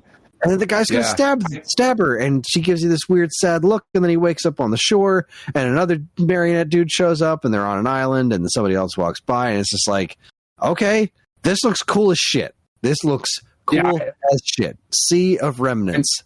I need to know a lot more about this.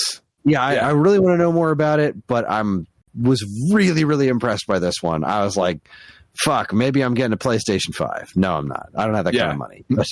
But this really made me think about it. No, not yet. Maybe someday. But this looks great. This has some very serious potential.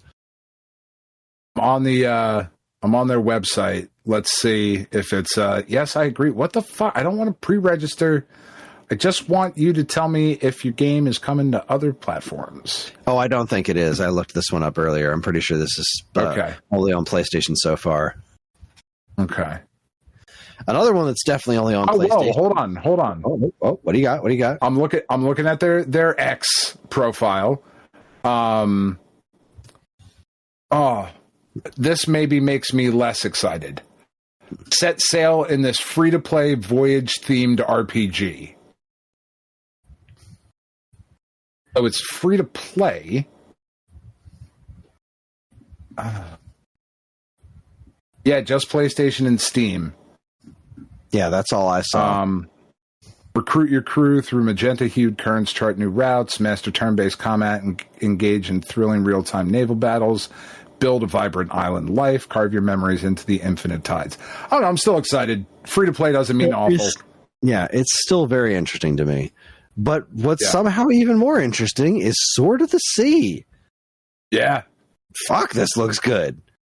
Yeah, this looks really cool. This team doesn't miss, like, with Journey and whatnot, but, like, fuck, this looks cool. You're just surfing around on some rocket-powered magic sword, and there's flying whales, and fuck. Yeah, it looks awesome. This looks fantastic. And launching into the game catalog the day it comes out, August 19th. Right. Love that. Love that for me. This looks very excited about that. Just fantastic. FBC Firebreak, I don't care. The game catalog thing is getting some cool games where you're getting Twisted Metals 3 and 4, Deus Ex, Resident Evil 2 and 3, Myst and Riven. So you can, look at sticks and turn levers and stuff. Good old Myst. 007 First Light. I was talking to Evan about this before the show. I just don't think this looks very good. See, I disagree. I thought this looked awesome. And as I said earlier, I'm not a huge Hitman fan, but I thought this had, like, the right personality for 007. I was pretty excited about this one. I just thought it looked like generic generic video game. I don't know. It did not grab me at all. Like, I felt nothing watching this. Like, what did Evan say? He said the same. Really? Yeah. He said it didn't look very interesting. So I thought it looked cool. Apparently so does IOI Interactive, because they dumped a whole fuckload of money into this, and they're doing a whole other presentation on it. Like, I am also a 007 whore, so, like, Yeah, I'm not. I like much. I like to get me there, stuff, but I'm not a 007 whore. So yeah. I don't know. Didn't do it for me. Ghosty Otai looks great, though. Oh, my God. And that's also coming this year. There will be a state of play on it in July. Oh, I'm really fucking excited about that. But then, I know I've said that a lot, but then the big closer. Holy shit.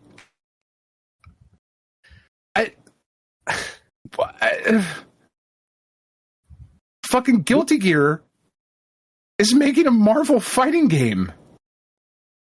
Marvel Tokon Fighting Souls, and it looks amazing. This is how you do 2D, 3D graphics. That's what I'm saying. This looks fucking sensational. Like, art direction aside, which the art direction, fucking Gundam Iron Man, okay. Yeah, stop it. Okay. Like, sign me the fuck up. I don't know what's going on with Cap's outfit, but yes, please. I don't care. Ghost Rider looked incredible. Miss Marvel looked incredible. It's Robbie Reyes too, right? Like, yeah. Spidey looked incredible. Like, Spider-Man, everything. Storm, Doom, wonderful. Star-Lord. Oh, just Shumagorath in the fucking background. Like, wait, we're not allowed to call him that anymore. What is he called now? Sorry, Gargantos. That's right. Yeah. Yeah. This is going to be, because look, Arc System Works is really, really, really good at making fighting games. Mm-hmm. Like, really fucking good at it. The Guilty Gear games are consistently some of the best fighting games ever made. Throwing the Marvel license at those guys and letting them do, like letting them interpret them and kind of in their style, like, and funding them. That's the big thing. And this is funding Sony, them. Yes. Sony being like, do your thing. You have our full backing. Like, because this ain't coming other platforms. This is Sony did this. They were like, we need to be in the fighting space. Let's hire these assholes to make a new Marvel fighting game. And like, I love the Marvel vs. Capcom games, but yeah, this really makes me excited and kind of sad that we haven't seen somebody else do a Marvel fighting game like this besides Capcom. Because like, look at this. This is fucking insane. This looks incredible. This looks so the only good. The only other one we've ever gotten was that Rise of the Imperfects bullshit that EA did. And what is that? Not Marvel Rivals. What's the other like phone-based fighting game that Marvel is? Oh yeah, that I'm talking like console shit. Yeah, that doesn't count. Marvel Nemesis Rise of the Imperfects was not spectacular. No, it definitely wasn't. This looks amazing. This looks so fucking good. It looks like a fucking reinterpreted comic book come to life. I love the designs. I had a couple thoughts like watching this. Like, one, my first thought was like, they're going to sell the fuck out of figures for this. Like, that's a Marvel Legends Gamerverse line just waiting to happen. Because why the fuck wouldn't you? Two, Marvel versus Guilty Gear when? Because there is some really interesting shit there, because Guilty Gear has some really awesome characters, and it would be fun to see like another Marvel versus game.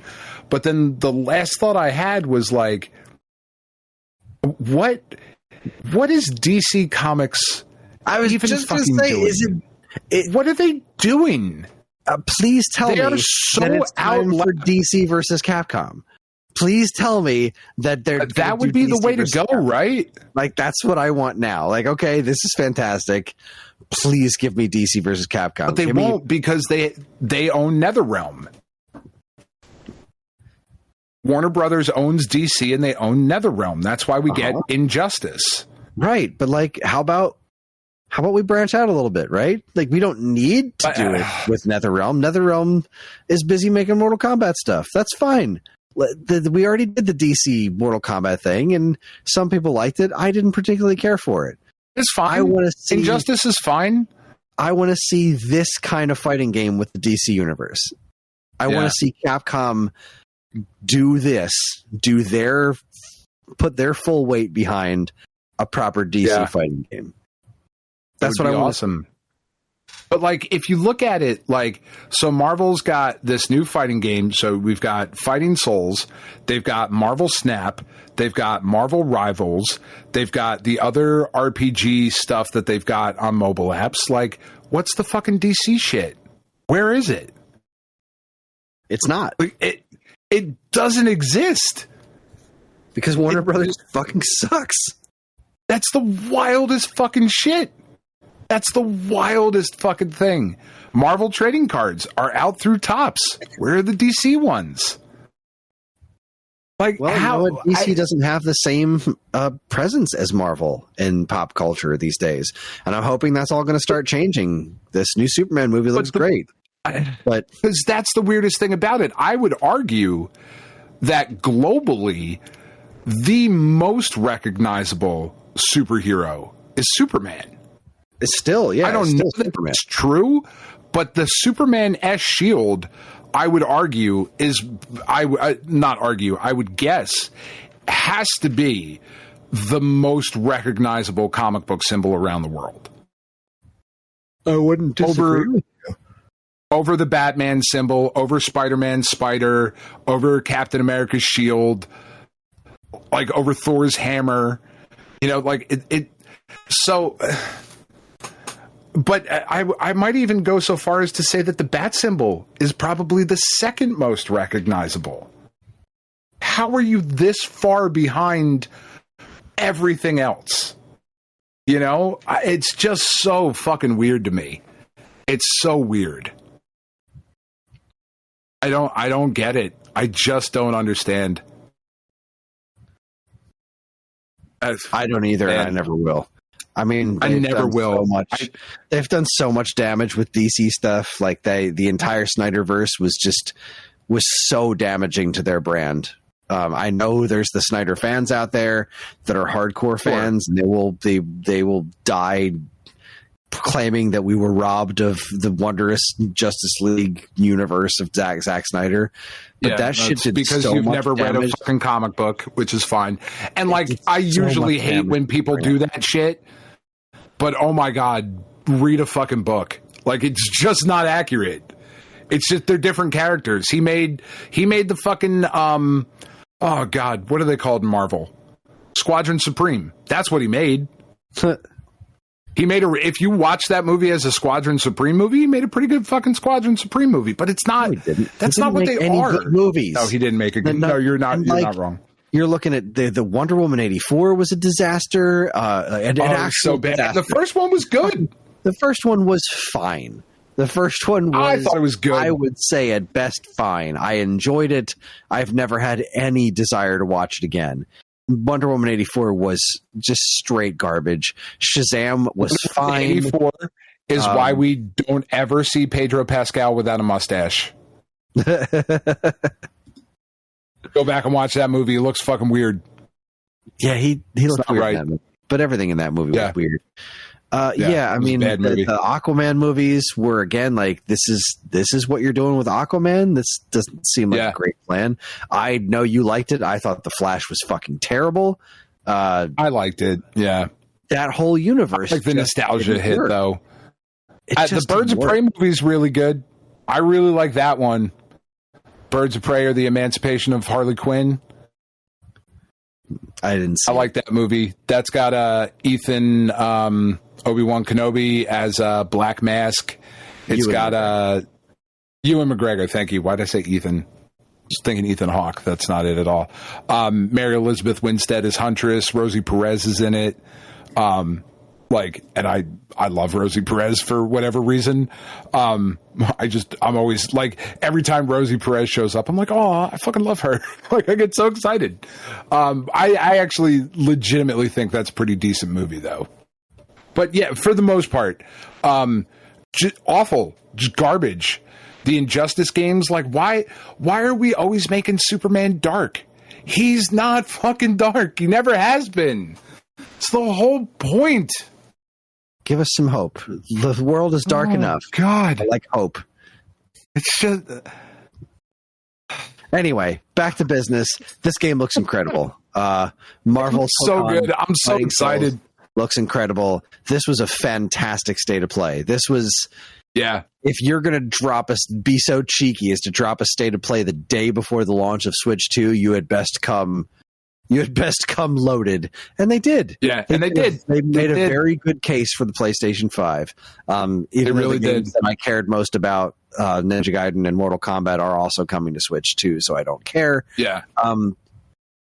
They still had a really good presentation. This was a great presentation from Sony. It was snappy. It was professional. It was less than an hour. Less than an hour. Big hitters. Just enough time. There was so much variety on the games. Yeah, there was the decent variety. They did it was a great presentation, top to bottom. Yeah. Good work, guys. Out of the park. Xbox has a lot of work to do because Switch has a lot of momentum right now. This PlayStation showcase was great. The indie showcases have been way too long, but there is a lot of really good stuff coming out. Like, Xbox really has to do a lot, I think, in this presentation. I'm very curious. But I feel like we've been saying that every year. We have been. We have been for the last 3-4 years.